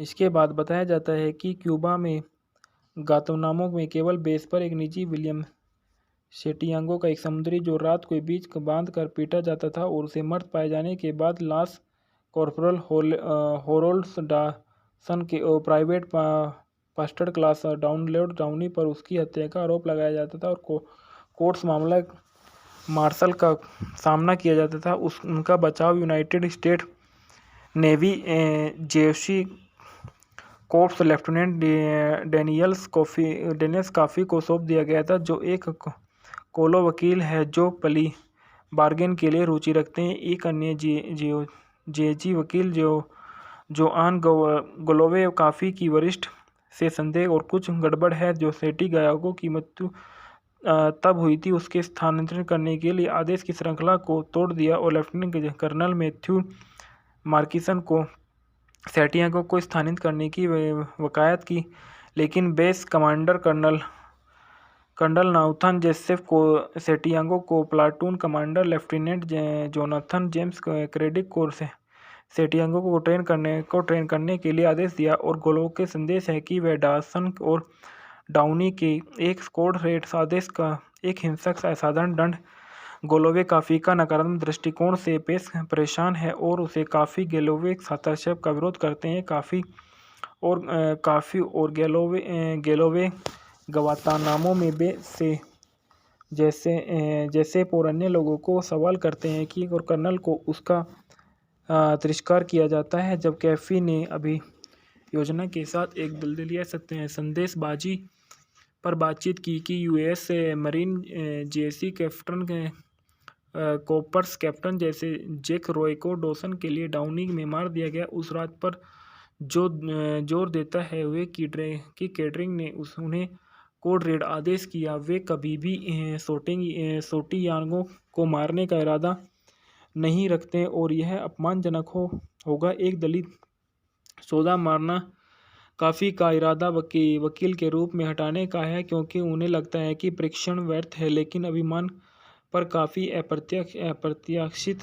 रूप से प्रतिवादियों के लिए दोषी नहीं होने के लिए दलील देता है। वह गोलोव को बताता है कि उसे इस मामले को संभालने के लिए चुना गया था क्योंकि उसे एक याचिका स्वीकार करने की अपेक्षा की गई थी और तब मामले को शांत रखा जाएगा। मार्किंसन माफ़ी से गुप्त रूप से निकलता है और कहता है कि वह जोसेफ से कभी भी सेंटियागो के लिए स्थानांतरण का आदेश नहीं दिया। बचाव पक्ष पर यह स्थापित करता है कि डॉसन को एक मरीन को भोजन की तस्करी के लिए पदोन्नति से वंचित कर दिया गया, जिसे भोजन से वंचित करने की सज़ा सुनाई गई और डॉसन को एक अच्छी रोशनी में चित्रित किया गया। जो डाउनी के माध्यम से बचाव यह साबित करता है कि कोड रेड का आदेश पहले दिया गया था, लेकिन रहस्य के तहत डाउनी का कहना है कि जब डॉसन को कथित कोड रेड आदेश मिला तो वह मौजूद नहीं थे। मार्किसन शर्मिंदा है कि वह अपने आदेश के तहत एक मरीन की रक्षा करने के विफल रहा। गवाही देने से पहले उसने आत्महत्या कर ली और मार्किसन की गवाही में बिना माफ़ी को लगता है कि केस हार गया। वह नशे में धुत होकर लौटता है और विला करता है कि उसने सौदा करने के बजाय केस लड़ा। एक उच्च पदस्थ अधिकारी को चुनौती देने के लिए कोर्ट मार्शल होने के जोखिम के बावजूद गोलोव ने काफ़ी को जेपस को गवाह के रूप में बुलाने के लिए प्रोत्साहित किया और वाशिंगटन नेवी यार्ड्स कोर्ट में जोसेफ का काफ़ी से पूछताछ के उलझ जाता है। लेकिन जब काफ़ी अपनी गवाही को विरोधाभास में की ओर इशारा करता है तो वह नर्वस हो जाता है और जोसेफ ने कहा कि उसके मरीन कभी भी आदेश को अवहेलना नहीं करेंगे और सेंटियागो को अपनी सुरक्षा के लिए स्थानांतरित किया जाना था। काफ़ी पूछताछ कि अगर जोसेफ ने अपने आदमियों को उसे अकेला छोड़ देने का आदेश दिया तो सेंटियागो खतरे में है क्यों था। काफ़ी के रवैये के निराश जोसेफ ने सेना की और स्वयं की राष्ट्रीय सुरक्षा के लिए महत्व की परीक्षा की। अंत में वह अवमानना से चिल्लाता है कि उसने कोड लाल का आदेश दिया था। जोसेफ अदालत पक्ष के बाहर निकलने की कोशिश करता है लेकिन उसे गिरफ्तार कर लिया जाता है और डाउनी की हत्या की साजिश के आरोप में मुक्त कर दिया जाता है, लेकिन अब वो अशोभनीय आचरण पर दोषी पाया गया। उन्हें बेईमानी से छुट्टी दे गई और उन्हें डाउनी समझ नहीं पा रहे थे उन्होंने क्या गलत किया और डॉसन कहते हैं कि वे उन लोगों का बचाव करने में विफल रहे जो अपने लिए उड़ने के लिए बहुत कमज़ोर है। काफ़ी डॉसन से कहते हैं कि सम्मान पाने के लिए उन्हें अपनी बाह पर पेच लगाने की ज़रूरत नहीं है। डॉसन काफ़ी को एक अधिकारी के रूप में स्वीकार किया गया था जो सलामी देता है और केड्रिक को गिरफ्तार करने के लिए रोस को ले जाने से पहले काफ़ी को रोस के एक दूसरे का अभिवादन किया जाता है। A few good man American movie के फैक्ट और review. A few good man 1992 की एक अमेरिकी कानूनी ड्रामा फिल्म है जो हारून सोर्किन के 1989 के नाटक पर आधारित है। यह सोर्किन द्वारा लिखा गया था जब रॉब रेनर द्वारा निर्देशित और रेनर और डेविड ब्राउन और एड्रयूस सेनमैन द्वारा निर्मित है। इसे टॉम क्रूज व जैक निकोलसन, डेमी मूर, Kevin Bacon, Kevin Pollock, jetty walls और क्यूबा गुडिक जूनियर और कीफर सदरलैंड सहित कलाकारों की टुकड़ी द्वारा इसको अभिनीत किया गया है। कथानक दो अमेरिकी नौसैनिकों के शॉर्ट मार्शल का अनुसरण करता है, जो एक साथी नौसैनिक की हत्या और उसके वकीलों की पीड़ा का आरोप लगाया गया है क्योंकि वे एक मामला तैयार कर रहे हैं। फिल्म का निर्देशक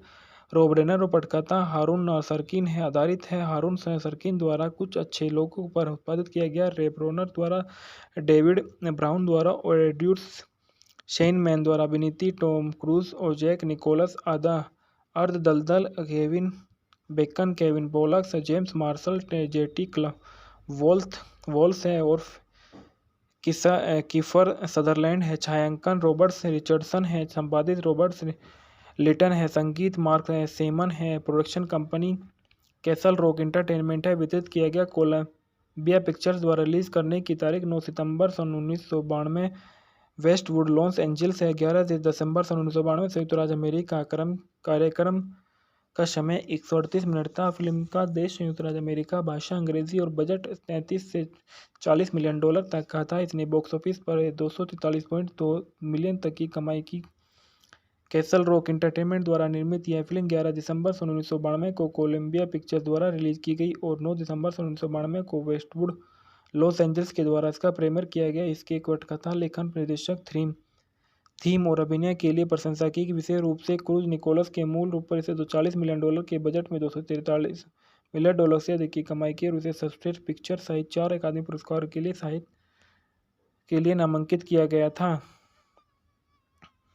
इसके बाद बताया जाता है कि क्यूबा में गांतानामो में केबल बेस पर एक निजी विलियम सेटियांगो का एक समुद्री जो रात को बीच बांध कर पीटा जाता था और उसे मर्द पाए जाने के बाद लास कॉर्पोरल होरोल्ड डासन के प्राइवेट फर्स्ट क्लास डाउनी पर उसकी हत्या का आरोप लगाया जाता था और कोर्ट्स मामला मार्शल का सामना किया जाता था। उनका बचाव यूनाइटेड स्टेट नेवी जेसी कोर्प्स लेफ्टिनेंट डेनियल्स काफ़ी को सौंप दिया गया था, जो एक कोलो वकील है जो प्ली बार्गेन के लिए रुचि रखते हैं। एक अन्य जेजी वकील जो आन गोलोवे काफ़ी की वरिष्ठ से संदेह और कुछ गड़बड़ है जो सेटी गायकों की मृत्यु तब हुई थी उसके स्थानांतरण करने के लिए आदेश की श्रृंखला को तोड़ दिया और लेफ्टिनेंट कर्नल मैथ्यू मार्किसन को सेटियांगो को स्थानांतरित करने की वकालत की,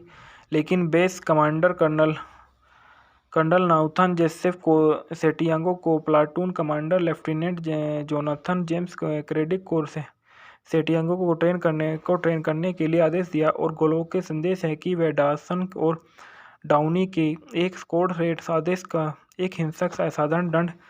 गोलोवे काफ़ी का नकारात्मक दृष्टिकोण से परेशान है और उसे काफ़ी गेलोवे हस्तक्षेप का विरोध करते हैं। काफ़ी और गेलोवे गवातानामो में से जैसे और अन्य लोगों को सवाल करते हैं कि और कर्नल को उसका तिरस्कार किया जाता है। जब कैफी ने अभी योजना के साथ एक दलदलिया संदेशबाजी पर बातचीत की कि यूएस मरीन जेसी कैप्टन कॉपर्स कैप्टन जैसे जैक रॉय को डॉसन के लिए डाउनी में मार दिया गया। उस रात पर जो जोर देता है वे कि कैटरिंग ने उन्हें कोड रेड आदेश किया। वे कभी भी सोटियांगो को मारने का इरादा नहीं रखते और यह अपमानजनक होगा। एक दलित सौदा मारना काफ़ी का इरादा वकील के रूप में हटाने का है क्योंकि उन्हें लगता है कि परीक्षण व्यर्थ है, लेकिन अभिमान पर काफ़ी अप्रत्याशित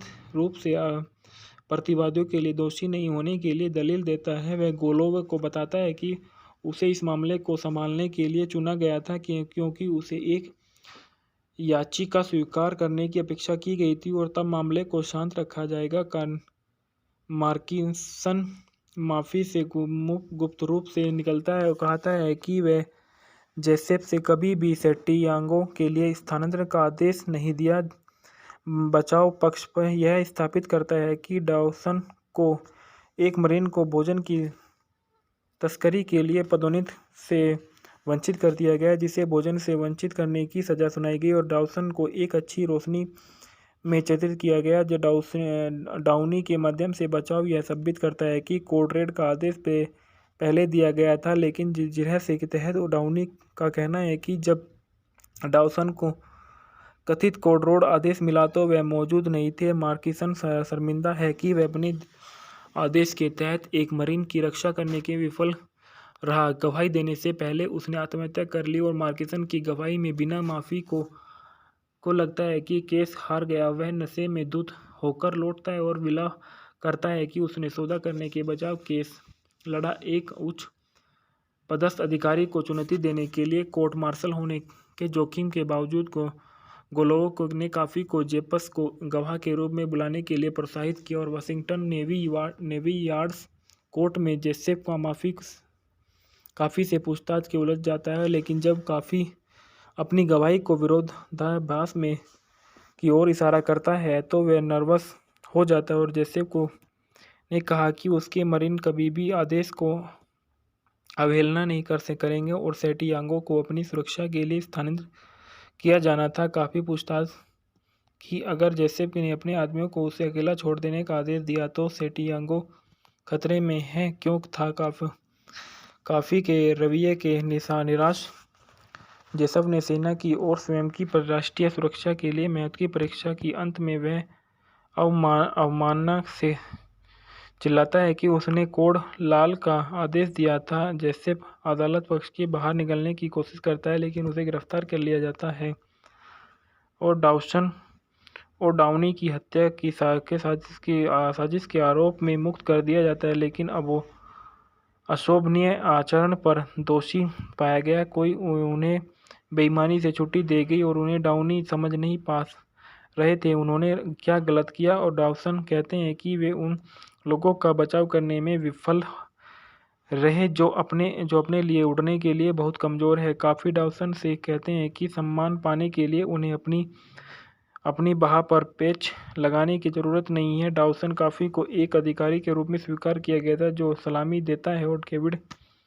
केड्रिक को गिरफ्तार करने के लिए रोस को ले जाने से पहले काफ़ी को रोस के एक दूसरे का अभिवादन किया जाता है। A few good man American movie के फैक्ट और review. A few good man सन 1992 की एक अमेरिकी कानूनी ड्रामा फिल्म है जो हारून सोर्किन के 1989 के नाटक पर आधारित है। यह सोर्किन द्वारा लिखा गया था जब रॉब रेनर द्वारा निर्देशित और रेनर और डेविड ब्राउन और एड्रयूस सेनमैन द्वारा निर्मित है। इसे टॉम क्रूज व जैक निकोलसन, डेमी मूर, Kevin Bacon, Kevin Pollock, jetty walls और क्यूबा गुडिक जूनियर और कीफर सदरलैंड सहित कलाकारों की टुकड़ी द्वारा इसको अभिनीत किया गया है। कथानक दो अमेरिकी नौसैनिकों के शॉर्ट मार्शल का अनुसरण करता है जो एक साथी नौसैनिक की हत्या और उसके वकीलों की पीड़ा का आरोप लगाया गया है क्योंकि वे एक मामला तैयार कर रहे हैं। फिल्म का निर्देशक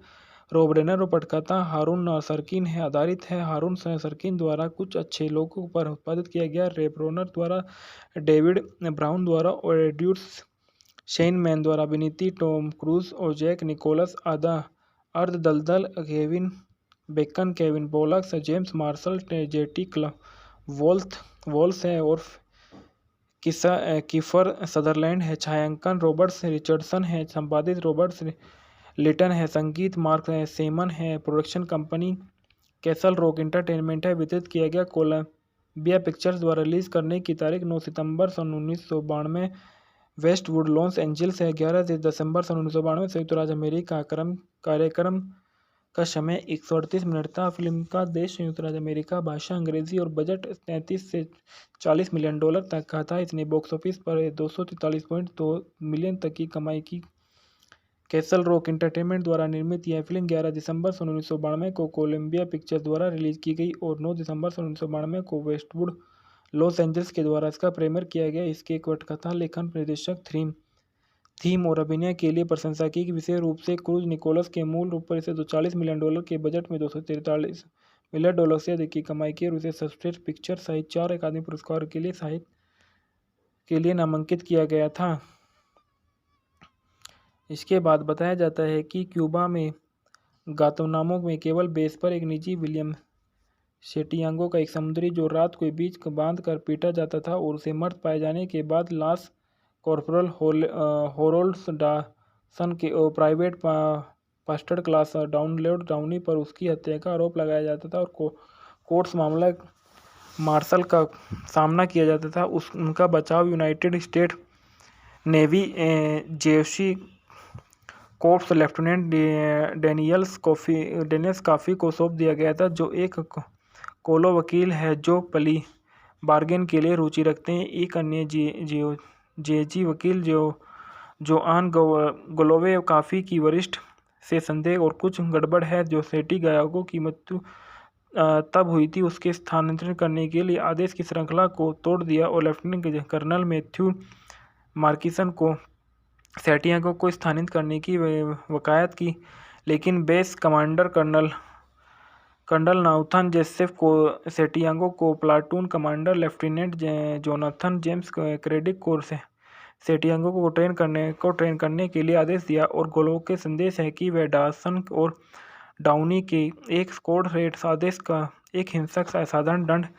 गोलोवे काफ़ी का नकारात्मक दृष्टिकोण से परेशान है और उसे काफ़ी गेलोवे हस्तक्षेप का विरोध करते हैं। काफ़ी और गेलोवे गवातानामो में से जैसे और अन्य लोगों को सवाल करते हैं कि और कर्नल को उसका तिरस्कार किया जाता है जब कैफी ने अभी योजना के साथ एक दलदलिया संदेशबाजी पर बातचीत की कि यूएस मरीन जेसी कैप्टन कॉपर्स कैप्टन जैसे जैक रॉय को डॉसन के लिए डाउनी में मार दिया गया। उस रात पर जो जोर देता है वे कि कैटरिंग ने उन्हें कोड रेड आदेश किया। वे कभी भी सेंटियागो को मारने का इरादा नहीं रखते और यह अपमानजनक होगा। एक दलित सौदा मारना काफ़ी का इरादा वकील के रूप में हटाने का है क्योंकि उन्हें लगता है कि परीक्षण व्यर्थ है, लेकिन अभिमान पर काफ़ी अप्रत्याशित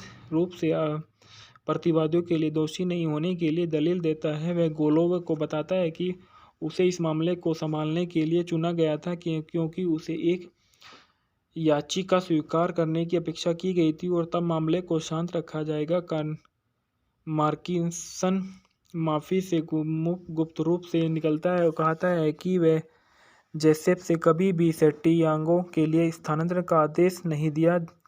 बचाव पक्ष पर यह स्थापित करता है कि डॉसन को एक मरीन को भोजन की तस्करी के लिए पदोन्नति से वंचित कर दिया गया, जिसे भोजन से वंचित करने की सज़ा सुनाई गई और डॉसन को एक अच्छी रोशनी में चित्रित किया गया। जो डाउनी के माध्यम से बचाव यह साबित करता है कि कोड रेड का आदेश पहले दिया गया था, लेकिन रहस्य के तहत डाउनी का कहना है कि जब डॉसन को कथित कोड रेड आदेश मिला तो वह मौजूद नहीं थे। मार्किसन शर्मिंदा है कि वह अपने आदेश के तहत एक मरीन की रक्षा करने के विफल रहा। गवाही देने से पहले उसने आत्महत्या कर ली और मार्किसन की गवाही में बिना माफ़ी को लगता है कि केस हार गया। वह नशे में धुत होकर लौटता है और विलाप करता है कि उसने सौदा करने के बजाय केस लड़ा। एक उच्च पदस्थ अधिकारी को चुनौती देने के लिए कोर्ट मार्शल होने के जोखिम के बावजूद गोलोव ने काफ़ी को जेपस को गवाह के रूप में बुलाने के लिए प्रोत्साहित किया और वाशिंगटन नेवी यार्ड्स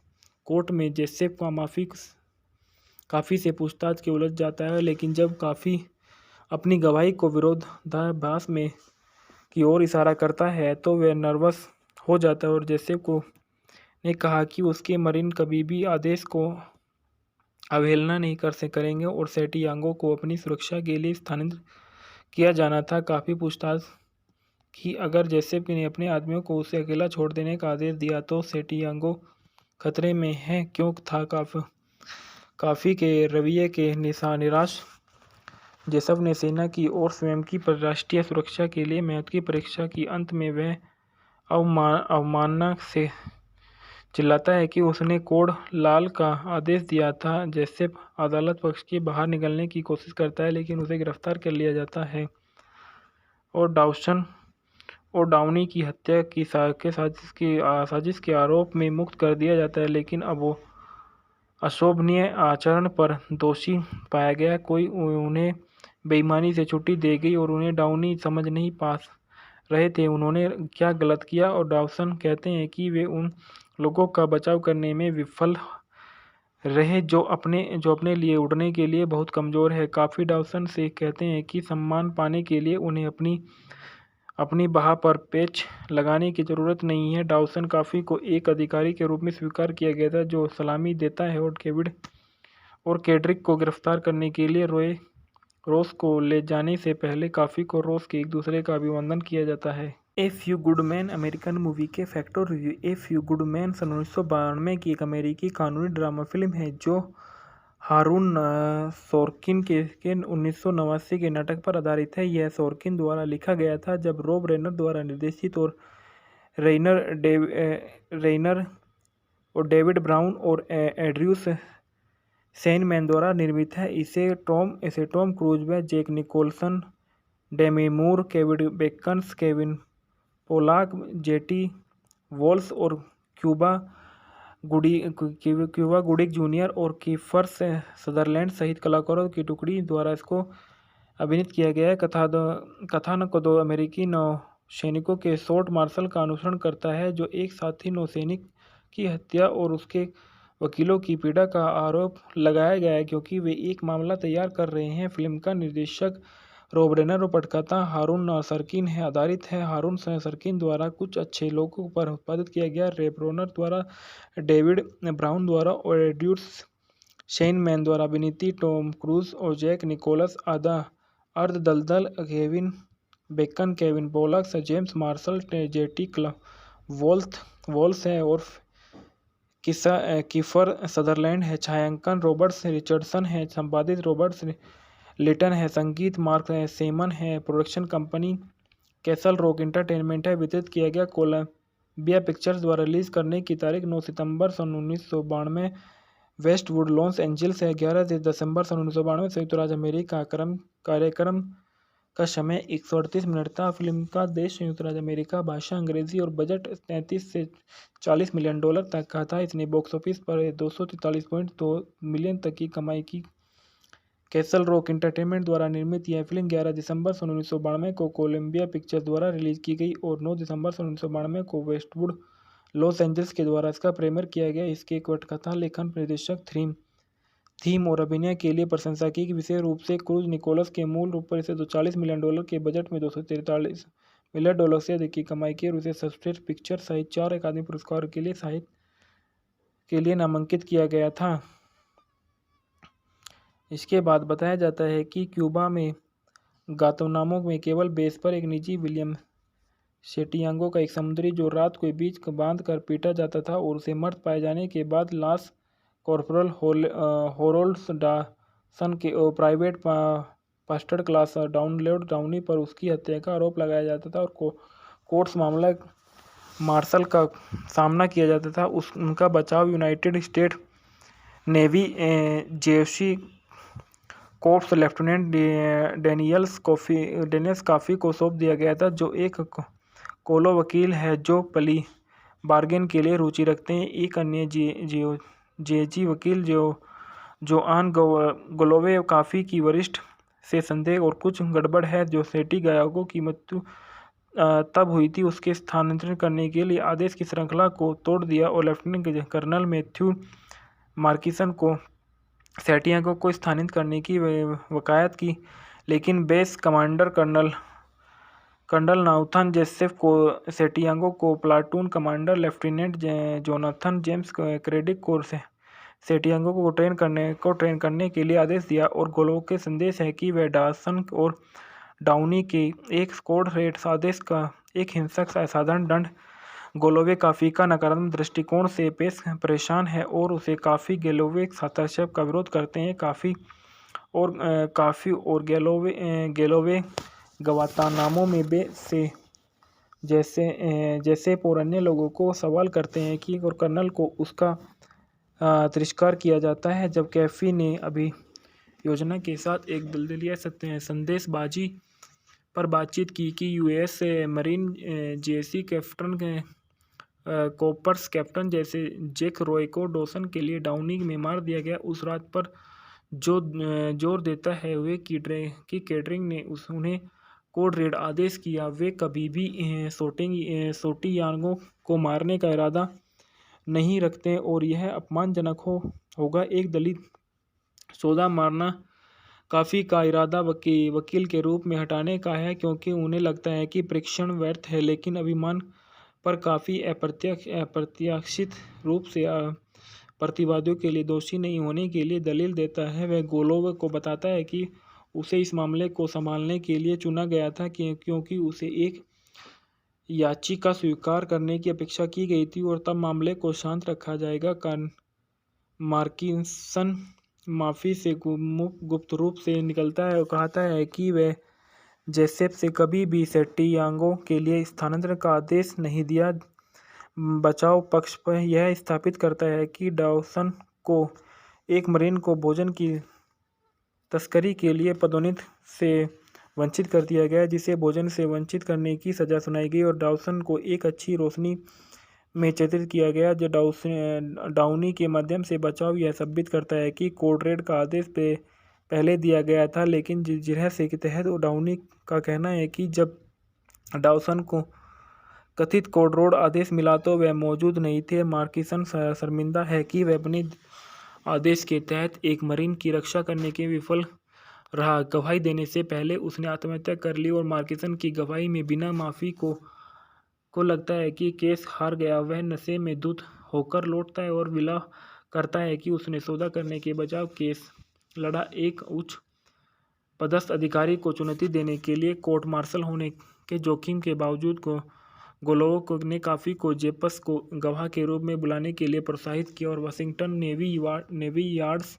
कोर्ट में जेसेप का काफ़ी से पूछताछ के उलझ जाता है। लेकिन जब काफ़ी अपनी गवाही को विरोधाभास में की ओर इशारा करता है तो वह नर्वस हो जाता है और जेसेप ने कहा कि उसके मरीन कभी भी आदेश को अवहेलना नहीं करेंगे और सेटियांगो को अपनी सुरक्षा के लिए स्थानांतरित किया जाना था। काफ़ी पूछताछ कि अगर जेसेप ने अपने आदमियों को उसे अकेला छोड़ देने का आदेश दिया तो सेटियांगो खतरे में है। क्यों था काफ़ी के रवैये के निराश जेसप ने सेना की और स्वयं की राष्ट्रीय सुरक्षा के लिए महत्व की परीक्षा की। अंत में वह अवमानना से चिल्लाता है कि उसने कोड लाल का आदेश दिया था। जेसेप अदालत पक्ष के बाहर निकलने की कोशिश करता है, लेकिन उसे गिरफ्तार कर लिया जाता है और डाउनी की हत्या की साजिश के आरोप में मुक्त कर दिया जाता है, लेकिन अब वो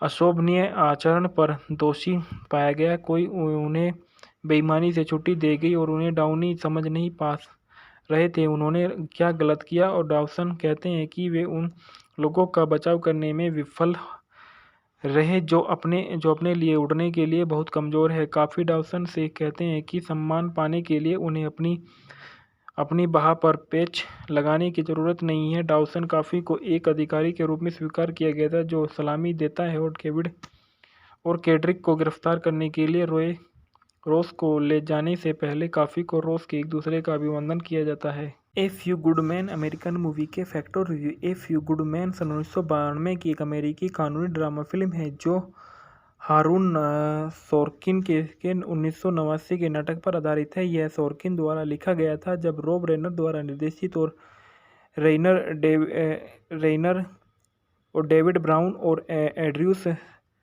सेनमैन द्वारा निर्मित है। इसे टॉम क्रूज व जैक निकोलसन, डेमी मूर, Kevin Bacon, Kevin Pollock, jetty walls और क्यूबा गुडिक जूनियर और कीफर सदरलैंड सहित कलाकारों की टुकड़ी द्वारा इसको अभिनीत किया गया है। कथानक दो अमेरिकी नौसैनिकों के शॉर्ट मार्शल का अनुसरण करता है जो एक साथी नौसैनिक की हत्या और उसके वकीलों की पीड़ा का आरोप लगाया गया है क्योंकि वे एक मामला तैयार कर रहे हैं। फिल्म का निर्देशक रॉब रेनर और पटकथा हारून सरकिन है। आधारित है हारून सरकिन द्वारा कुछ अच्छे लोगों पर उत्पादित किया गया। रॉब रेनर द्वारा, डेविड ब्राउन द्वारा और एड्रयूस शेन मैन द्वारा अभिनीत टॉम क्रूज और जैक निकोलस अर्धदलदल Kevin Bacon, Kevin Pollak, James Marshall, jetty Walsh है और कीफर सदरलैंड है। छायांकन रॉबर्ट्स रिचर्डसन है। संपादित रॉबर्ट्स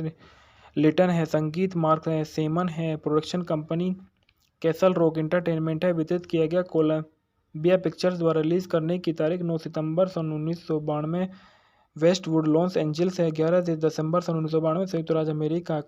कार्यक्रम का समय 138 मिनट था। फिल्म का देश संयुक्त राज्य अमेरिका, भाषा अंग्रेजी और बजट 33 से 40 मिलियन डॉलर तक का था। इसने बॉक्स ऑफिस पर 243.2 मिलियन तक की कमाई की। कैसल रॉक एंटरटेनमेंट द्वारा निर्मित यह फिल्म 11 दिसंबर सन 1992 को कोलंबिया पिक्चर्स द्वारा रिलीज की गई और 9 दिसंबर सन 1992 को वेस्टवुड लॉस एंजल्स के द्वारा इसका प्रीमियर किया गया। इसके पटकथा लेखन, निर्देशक, थीम और अभिनय के लिए प्रशंसा की। विशेष रूप से क्रूज निकोलस के मूल रूप पर इसे 240 मिलियन डॉलर के बजट में 243 मिलियन डॉलर से अधिक की कमाई की और उसे सर्वश्रेष्ठ पिक्चर सहित 4 अकादमी पुरस्कार के लिए साहित्य के लिए नामांकित किया गया था।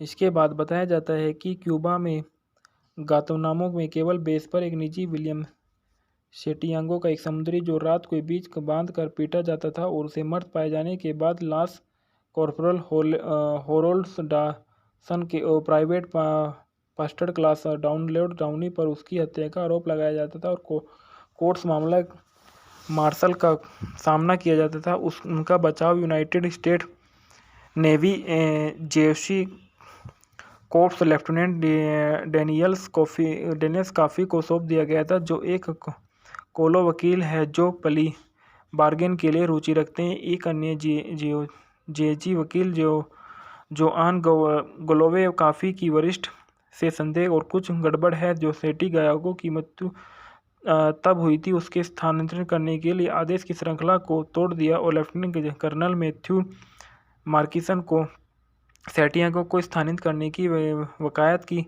लेकिन base commander colonel Nathan Joseph को सेटियांगो को platoon commander lieutenant Jonathan James Kendrick को सेटियांगो को ट्रेन करने के लिए आदेश दिया और गोलो के संदेश है कि वह डासन और डाउनी के एक स्क्वाड रेड आदेश का एक हिंसक असाधारण दंड गोलोवे काफ़ी का नकारात्मक दृष्टिकोण से परेशान है और उसे काफ़ी गेलोवे हस्तक्षेप का विरोध करते हैं। काफ़ी और गेलोवे गवातानामो में से जैसे और अन्य लोगों को सवाल करते हैं कि और कर्नल को उसका तिरस्कार किया जाता है जब कैफी ने अभी योजना के साथ एक दलदलिया संदेशबाजी पर बातचीत की कि यूएस मरीन जेसी कैप्टन कॉपर्स कैप्टन जैसे जैक रॉय को डॉसन के लिए डाउनी में मार दिया गया। उस रात पर जो जोर देता है वे कि कैटरिंग ने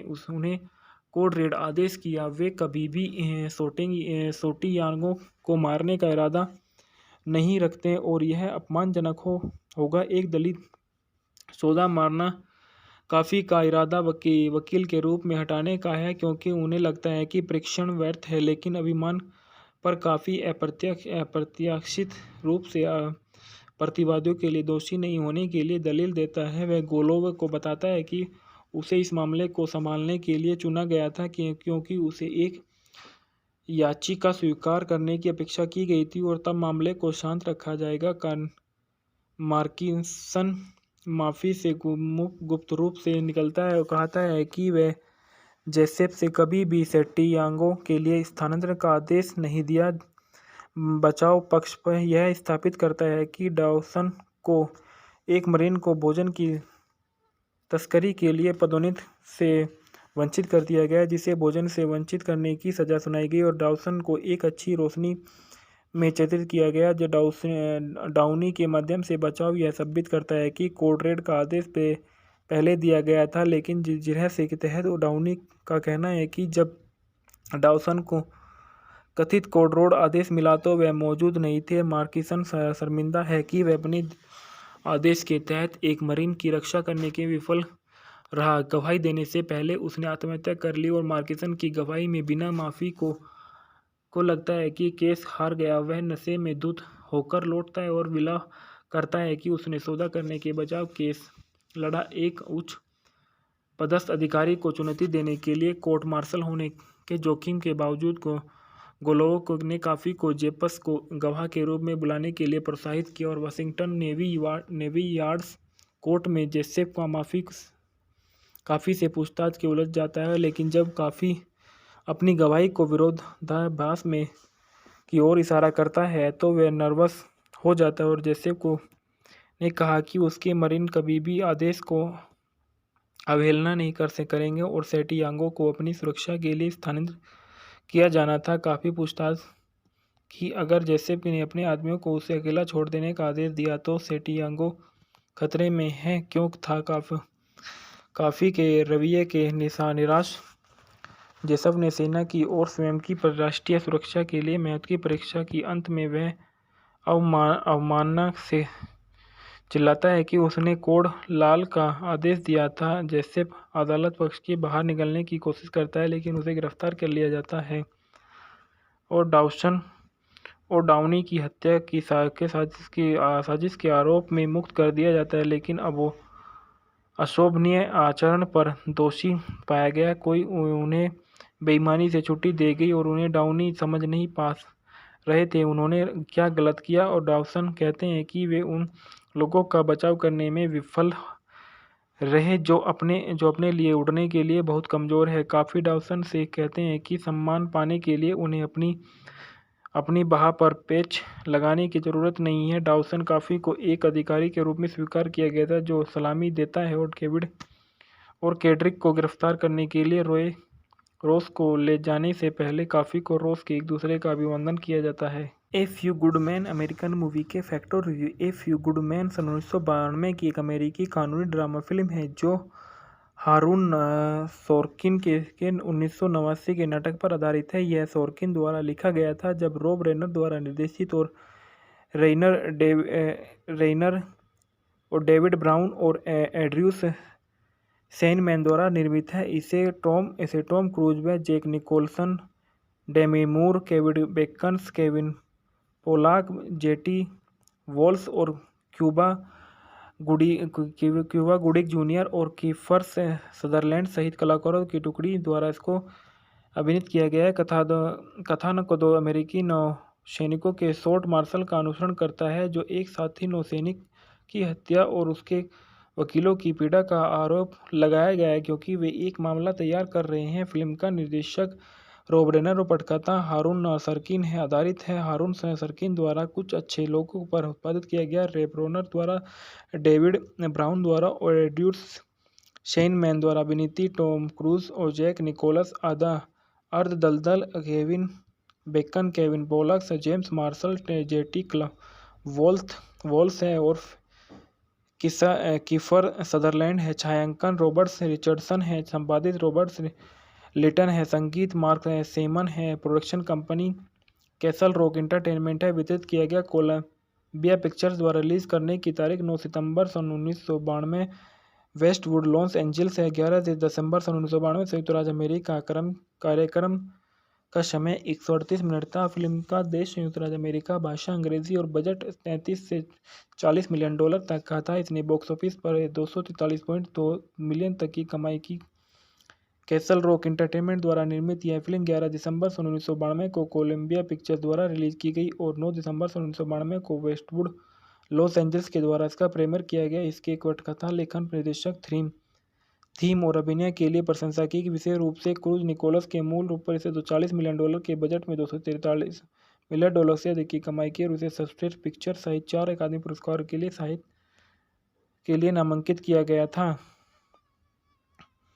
इसके बाद बताया जाता है कि क्यूबा में गांतानामो में केवल बेस पर एक निजी विलियम सेंटियागो का एक समुद्री जो रात को बीच बांध कर पीटा जाता था और उसे मर्द पाए जाने के बाद लास कॉर्पोरल होरोल्ड डासन के प्राइवेट फर्स्ट क्लास डाउनी पर उसकी हत्या का आरोप लगाया जाता था और कोर्ट्स मामला मार्शल का सामना किया जाता था। उनका बचाव यूनाइटेड स्टेट नेवी जेसी कोर्प्स लेफ्टिनेंट डेनियल्स काफ़ी को सौंप दिया गया था जो एक कोलो वकील है जो बार्गेन के लिए रुचि रखते हैं। एक अन्य जेजी वकील जोआन गोलोवे काफ़ी की वरिष्ठ से संदेह और कुछ गड़बड़ है जो सेंटियागो की मृत्यु तब हुई थी उसके स्थानांतरण करने के लिए आदेश की श्रृंखला को तोड़ दिया और लेफ्टिनेंट कर्नल मैथ्यू मार्किसन को सेंटियागो को स्थानांतरित करने की वकालत की,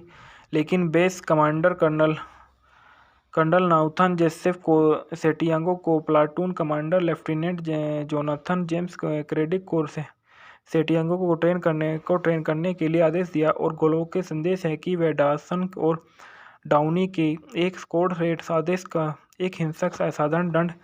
गोलोवे काफ़ी का नकारात्मक दृष्टिकोण से परेशान है और उसे काफ़ी गेलोवे हस्तक्षेप का विरोध करते हैं। काफ़ी और गेलोवे गवातानामो में से जैसे और अन्य लोगों को सवाल करते हैं कि और कर्नल को उसका तिरस्कार किया जाता है। जब कैफी ने अभी योजना के साथ एक दलदलिया संदेशबाजी पर बातचीत की कि यूएस मरीन जेसी कैप्टन कॉपर्स कैप्टन जैसे जैक रॉय को डॉसन के लिए डाउनी में मार दिया गया, उस रात पर जो जोर देता है वे कि कैटरिंग ने उन्हें कोड रेड आदेश किया। वे कभी भी सोटियागो को मारने का इरादा नहीं रखते और यह अपमानजनक होगा। एक दलित सौदा मारना काफ़ी का इरादा वकील के रूप में हटाने का है क्योंकि उन्हें लगता है कि परीक्षण व्यर्थ है, लेकिन अभिमान पर काफ़ी अप्रत्याशित रूप से प्रतिवादियों के लिए दोषी नहीं होने के लिए दलील देता है। वह गोलोव को बताता है कि उसे इस मामले को संभालने के लिए चुना गया था क्योंकि उसे एक याचिका स्वीकार करने की अपेक्षा की गई थी और तब मामले को शांत रखा जाएगा। मार्किसन माफ़ी से गुप्त रूप से निकलता है और कहता है कि वह जोसेफ से कभी भी सेंटियागो के लिए स्थानांतरण का आदेश नहीं दिया। बचाव पक्ष पर यह स्थापित करता है कि डॉसन को एक मरीन को भोजन की तस्करी के लिए पदोन्नति से वंचित कर दिया गया, जिसे भोजन से वंचित करने की सज़ा सुनाई गई और डॉसन को एक अच्छी रोशनी में चित्रित किया गया जो डाउनी के माध्यम से बचाव यह साबित करता है कि कोड रेड का आदेश पहले दिया गया था, लेकिन जिरह के तहत डाउनी का कहना है कि जब डॉसन को कथित कोड रेड आदेश मिला तो वह मौजूद नहीं थे। मार्किसन शर्मिंदा है कि वह अपने आदेश के तहत एक मरीन की रक्षा करने के विफल रहा। गवाही देने से पहले उसने आत्महत्या कर ली और मार्किसन की गवाही में बिना माफ़ी को लगता है कि केस हार गया। वह नशे में धुत होकर लौटता है और विलाप करता है कि उसने सौदा करने के बजाय केस लड़ा। एक उच्च पदस्थ अधिकारी को चुनौती देने के लिए कोर्ट मार्शल होने के जोखिम के बावजूद गोलोव ने काफ़ी को जेपस को गवाह के रूप में बुलाने के लिए प्रोत्साहित किया और वाशिंगटन नेवी यार्ड्स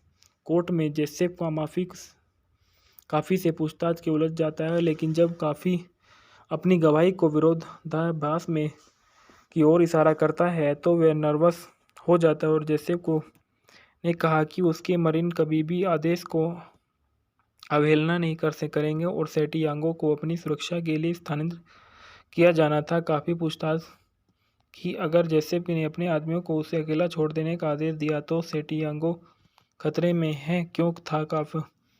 काफ़ी के रवैये के निराश जोसेफ ने सेना की और स्वयं की राष्ट्रीय सुरक्षा के लिए महत्व की परीक्षा की। अंत में वह अवमानना से चिल्लाता है कि उसने कोड लाल का आदेश दिया था। जोसेफ अदालत पक्ष के बाहर निकलने की कोशिश करता है, लेकिन उसे गिरफ्तार कर लिया जाता है और डॉसन और डाउनी की हत्या की साजिश के आरोप में मुक्त कर दिया जाता है, लेकिन अब वो अशोभनीय आचरण पर दोषी पाया गया। उन्हें बेईमानी से छुट्टी दी गई और उन्हें डाउनी समझ नहीं पा रहे थे उन्होंने क्या गलत किया और डॉसन कहते हैं कि वे उन लोगों का बचाव करने में विफल रहे जो अपने लिए उड़ने के लिए बहुत कमज़ोर है। काफ़ी डॉसन से कहते हैं कि सम्मान पाने के लिए उन्हें अपनी बाह पर पेच लगाने की ज़रूरत नहीं है। डॉसन काफ़ी को एक अधिकारी के रूप में स्वीकार किया गया था जो सलामी देता है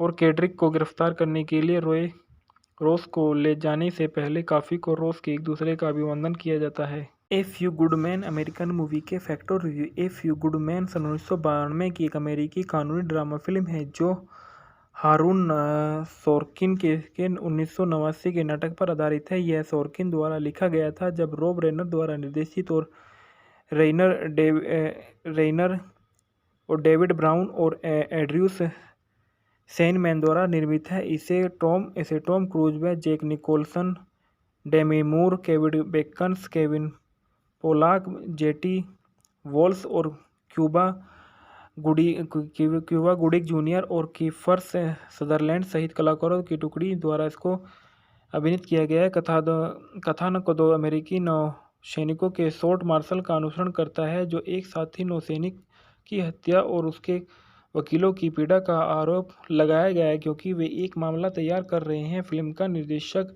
रॉब रेनर और पटकथा हारून सरकिन है। आधारित है हारून सरकिन द्वारा कुछ अच्छे लोगों पर उत्पादित किया गया, रॉब रेनर द्वारा, डेविड ब्राउन द्वारा और एड्रयूस शेनमैन द्वारा अभिनीत टॉम क्रूज और जैक निकोलस अर्धदलदल, Kevin Bacon, Kevin Pollak, James Marshall, jetty Walsh है और कीफर सदरलैंड है। छायांकन रॉबर्ट्स रिचर्डसन है। संपादित रॉबर्ट्स लिटन है। संगीत मार्क सेमन है। Production company castle rock entertainment है। वितरित किया गया कोलंबिया पिक्चर्स द्वारा। रिलीज करने की तारीख 9 सितंबर सन 1992 वेस्टवुड लॉस एंजल्स है। 11 दिसंबर सन 1992 संयुक्त राज्य अमेरिका। कार्यक्रम का समय 138 मिनट था। फिल्म का देश संयुक्त राज्य अमेरिका, भाषा अंग्रेजी और बजट 33 से 40 मिलियन डॉलर तक का था। इसने बॉक्स ऑफिस पर 243.2 मिलियन तक की कमाई की। कैसल रॉक एंटरटेनमेंट द्वारा निर्मित यह फिल्म 11 दिसंबर सन 1992 को कोलंबिया पिक्चर्स द्वारा रिलीज की गई और 9 दिसंबर सन 1992 को वेस्टवुड लॉस एंजल्स के द्वारा इसका प्रीमियर किया गया। इसके पटकथा, लेखन, निर्देशक, थीम और अभिनय के लिए प्रशंसा की। विशेष रूप से क्रूज निकोलस के मूल रूप पर इसे 240 मिलियन डॉलर के बजट में 243 मिलियन डॉलर से अधिक की कमाई की और उसे सर्वश्रेष्ठ पिक्चर सहित 4 अकादमी पुरस्कार के लिए नामांकित किया गया था।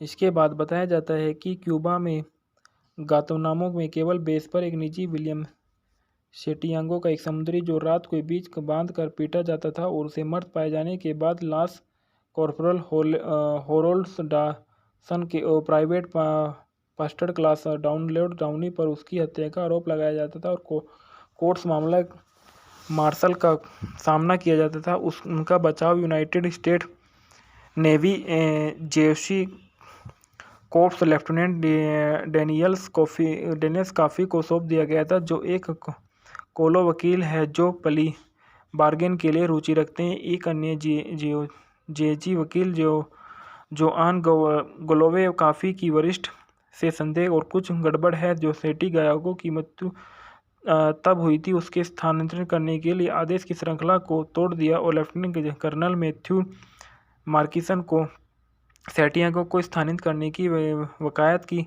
लेकिन base commander colonel Nathan Joseph को सेटियांगो को platoon commander lieutenant Jonathan James Kendrick को सेटियांगो को ट्रेन करने के लिए आदेश दिया और गोलो के संदेश है कि वह डॉसन और डाउनी के एक स्क्वाड रेड आदेश का एक हिंसक असाधारण दंड।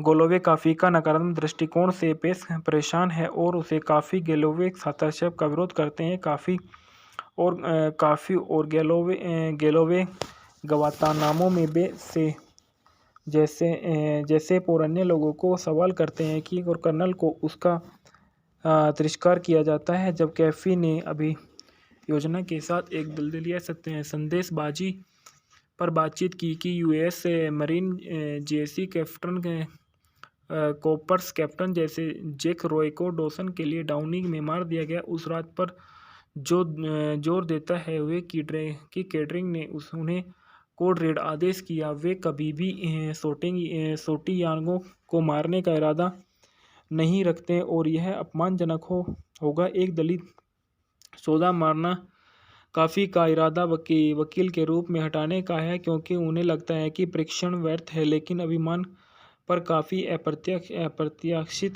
रूप से प्रतिवादियों के लिए दोषी नहीं होने के लिए दलील देता है। वह गोलोव को बताता है कि उसे इस मामले को संभालने के लिए चुना गया था क्योंकि उसे याचिका स्वीकार करने की अपेक्षा की गई थी और तब मामले को शांत रखा जाएगा।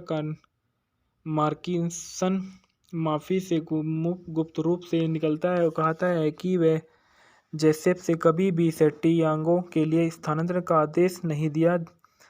बचाव पक्ष पर यह स्थापित करता है कि डॉसन को एक मरीन को भोजन की तस्करी के लिए पदोन्नति से वंचित कर दिया गया, जिसे भोजन से वंचित करने की सजा सुनाई गई और डॉसन को एक अच्छी रोशनी में चित्रित किया गया। जो डाउनी के माध्यम से बचाव यह साबित करता है कि कोड रेड का आदेश पहले दिया गया था, लेकिन रहस्य के तहत डाउनी का कहना है कि जब डॉसन को कथित कोड रेड आदेश मिला तो वह मौजूद नहीं थे। मार्किसन शर्मिंदा है कि वह अपने आदेश के तहत एक मरीन की रक्षा करने के विफल रहा। गवाही देने से पहले उसने आत्महत्या कर ली और मार्किसन की गवाही में बिना माफी को लगता है कि केस हार गया। वह नशे में धुत होकर लौटता है और विला करता है कि उसने सौदा करने के बजाय केस लड़ा। एक उच्च पदस्थ अधिकारी को चुनौती देने के लिए कोर्ट मार्शल होने के जोखिम के बावजूद गोलोव ने काफी को जेपस को गवाह के रूप में बुलाने के लिए प्रोत्साहित किया और वाशिंगटन नेवी यार्ड्स कोर्ट में जेसेप का काफी से पूछताछ के उलझ जाता है। लेकिन जब काफी अपनी गवाही को विरोधाभास में की ओर इशारा करता है तो वह नर्वस हो जाता है और जेसेप ने कहा कि उसके मरीन कभी भी आदेश को अवहेलना नहीं करेंगे और सेंटियागो को अपनी सुरक्षा के लिए स्थानांतरित किया जाना था। काफी पूछताछ कि अगर जेसेप ने अपने आदमियों को उसे अकेला छोड़ देने का आदेश दिया तो सेंटियागो खतरे में है क्यों था। काफी के रवैये के निराश जेसप ने सेना की और स्वयं की राष्ट्रीय सुरक्षा के लिए महत्व की परीक्षा की। अंत में वह अवमानना से चिल्लाता है कि उसने कोड लाल का आदेश दिया था। जेसेप अदालत पक्ष के बाहर निकलने की कोशिश करता है लेकिन उसे गिरफ्तार कर लिया जाता है और डॉसन और डाउनी की हत्या की साजिश के आरोप में मुक्त कर दिया जाता है, लेकिन अब वो अशोभनीय आचरण पर दोषी पाया गया। कोई उन्हें बेईमानी से छुट्टी दे गई और उन्हें डाउनी समझ नहीं पा रहे थे उन्होंने क्या गलत किया और डॉसन कहते हैं कि वे उन लोगों का बचाव करने में विफल रहे जो अपने लिए उड़ने के लिए बहुत कमज़ोर है। काफ़ी डॉसन से कहते हैं कि सम्मान पाने के लिए उन्हें अपनी बाह पर पेच लगाने की ज़रूरत नहीं है। डॉसन काफ़ी को एक अधिकारी के रूप में स्वीकार किया गया था जो सलामी देता है और केड्रिक को गिरफ्तार करने के लिए रोस को ले जाने से पहले काफ़ी को रोस के एक दूसरे का अभिवादन किया जाता है। A few good man American movie के factor review. A few good man सन 1992 की एक अमेरिकी कानूनी ड्रामा फिल्म है जो हारून सोर्किन के 1989 के नाटक पर आधारित है। यह सोर्किन द्वारा लिखा गया था जब रॉब रेनर द्वारा निर्देशित और रेइनर और डेविड ब्राउन और एड्रयूस शेनमैन द्वारा निर्मित है। इसे टॉम क्रूज व जैक निकोलसन, डेमी मूर, Kevin Bacon, Kevin Pollock, jetty walls और क्यूबा गुडिक जूनियर और कीफर सदरलैंड सहित कलाकारों की टुकड़ी द्वारा इसको अभिनीत किया गया है। कथानक दो अमेरिकी नौसैनिकों के शॉर्ट मार्शल का अनुसरण करता है जो एक साथी नौसैनिक की हत्या और उसके वकीलों की पीड़ा का आरोप लगाया गया है क्योंकि वे एक मामला तैयार कर रहे हैं। फिल्म का निर्देशक रॉब रेनर और पटकथा हारून सरकिन है। आधारित है हारून सरकिन द्वारा कुछ अच्छे लोगों पर उत्पादित किया गया, रॉब रेनर द्वारा, डेविड ब्राउन द्वारा और एड्रयूस शेनमैन द्वारा अभिनीत। टॉम क्रूज और जैक निकोलस अर्ध दलदल, Kevin Bacon, Kevin Pollak, James Marshall, jetty Walsh है और कीफर सदरलैंड है। छायांकन रॉबर्ट्स रिचर्डसन है। संपादित रॉबर्ट्स लिटन है। संगीत मार्क सेमन है। Production company castle rock entertainment है। वितरित किया गया कोलंबिया पिक्चर्स द्वारा। रिलीज करने की तारीख 9 सितंबर सन 1992 वेस्टवुड लॉस एंजल्स है। 11 दिसंबर सन 1992 संयुक्त राज्य अमेरिका। कार्यक्रम का समय 138 मिनट था। फिल्म का देश संयुक्त राज्य अमेरिका, भाषा अंग्रेजी और बजट 33 से $40 मिलियन तक का था। इसने बॉक्स ऑफिस पर 243.2 मिलियन तक की कमाई की।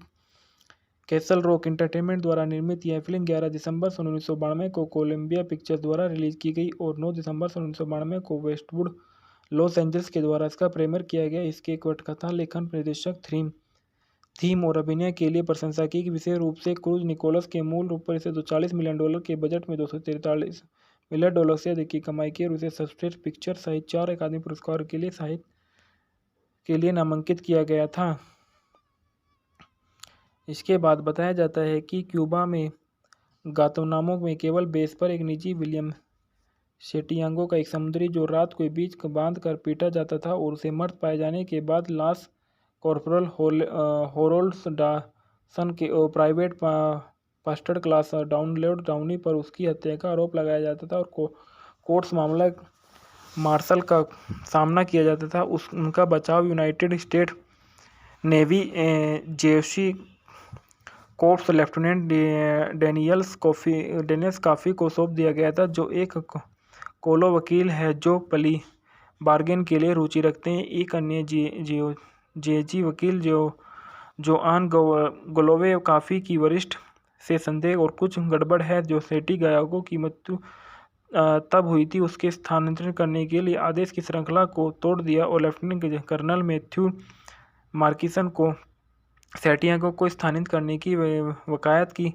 लेकिन base commander colonel Nathan Joseph को सेंटियागो को platoon commander lieutenant Jonathan James Kendrick को सेंटियागो को ट्रेन करने के लिए आदेश दिया। और गोलो के संदेश है कि वह डॉसन और डाउनी के एक स्क्वाड रेड आदेश का एक हिंसक असाधारण दंड।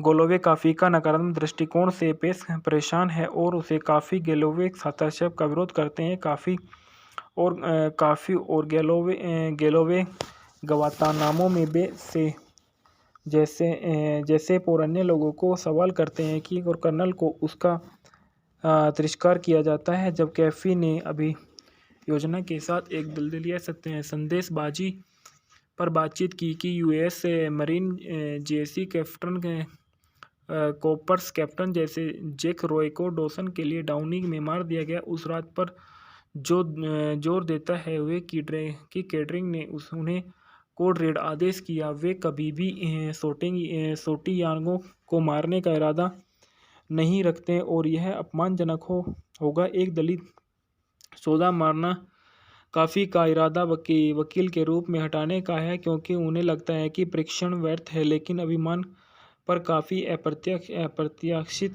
रूप से प्रतिवादियों के लिए दोषी नहीं होने के लिए दलील देता है। वह गोलोव को बताता है कि उसे इस मामले को संभालने के लिए चुना गया था क्योंकि उसे एक याचिका स्वीकार करने की अपेक्षा की गई थी और तब मामले को शांत रखा जाएगा।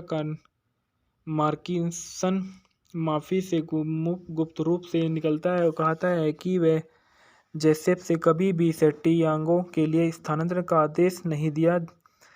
बचाव पक्ष पर यह स्थापित करता है कि डॉसन को एक मरीन को भोजन की तस्करी के लिए पदोन्नति से वंचित कर दिया गया, जिसे भोजन से वंचित करने की सज़ा सुनाई गई और डॉसन को एक अच्छी रोशनी में चित्रित किया गया जो डाउनी के माध्यम से बचाव यह साबित करता है कि कोड रेड का आदेश पहले दिया गया था, लेकिन रहस्य के तहत डाउनी का कहना है कि जब डॉसन को कथित कोड रेड आदेश मिला तो वह मौजूद नहीं थे। मार्किसन शर्मिंदा है कि वह अपने आदेश के तहत एक मरीन की रक्षा करने के विफल रहा। गवाही देने से पहले उसने आत्महत्या कर ली और मार्किसन की गवाही में बिना माफ़ी को लगता है कि केस हार गया।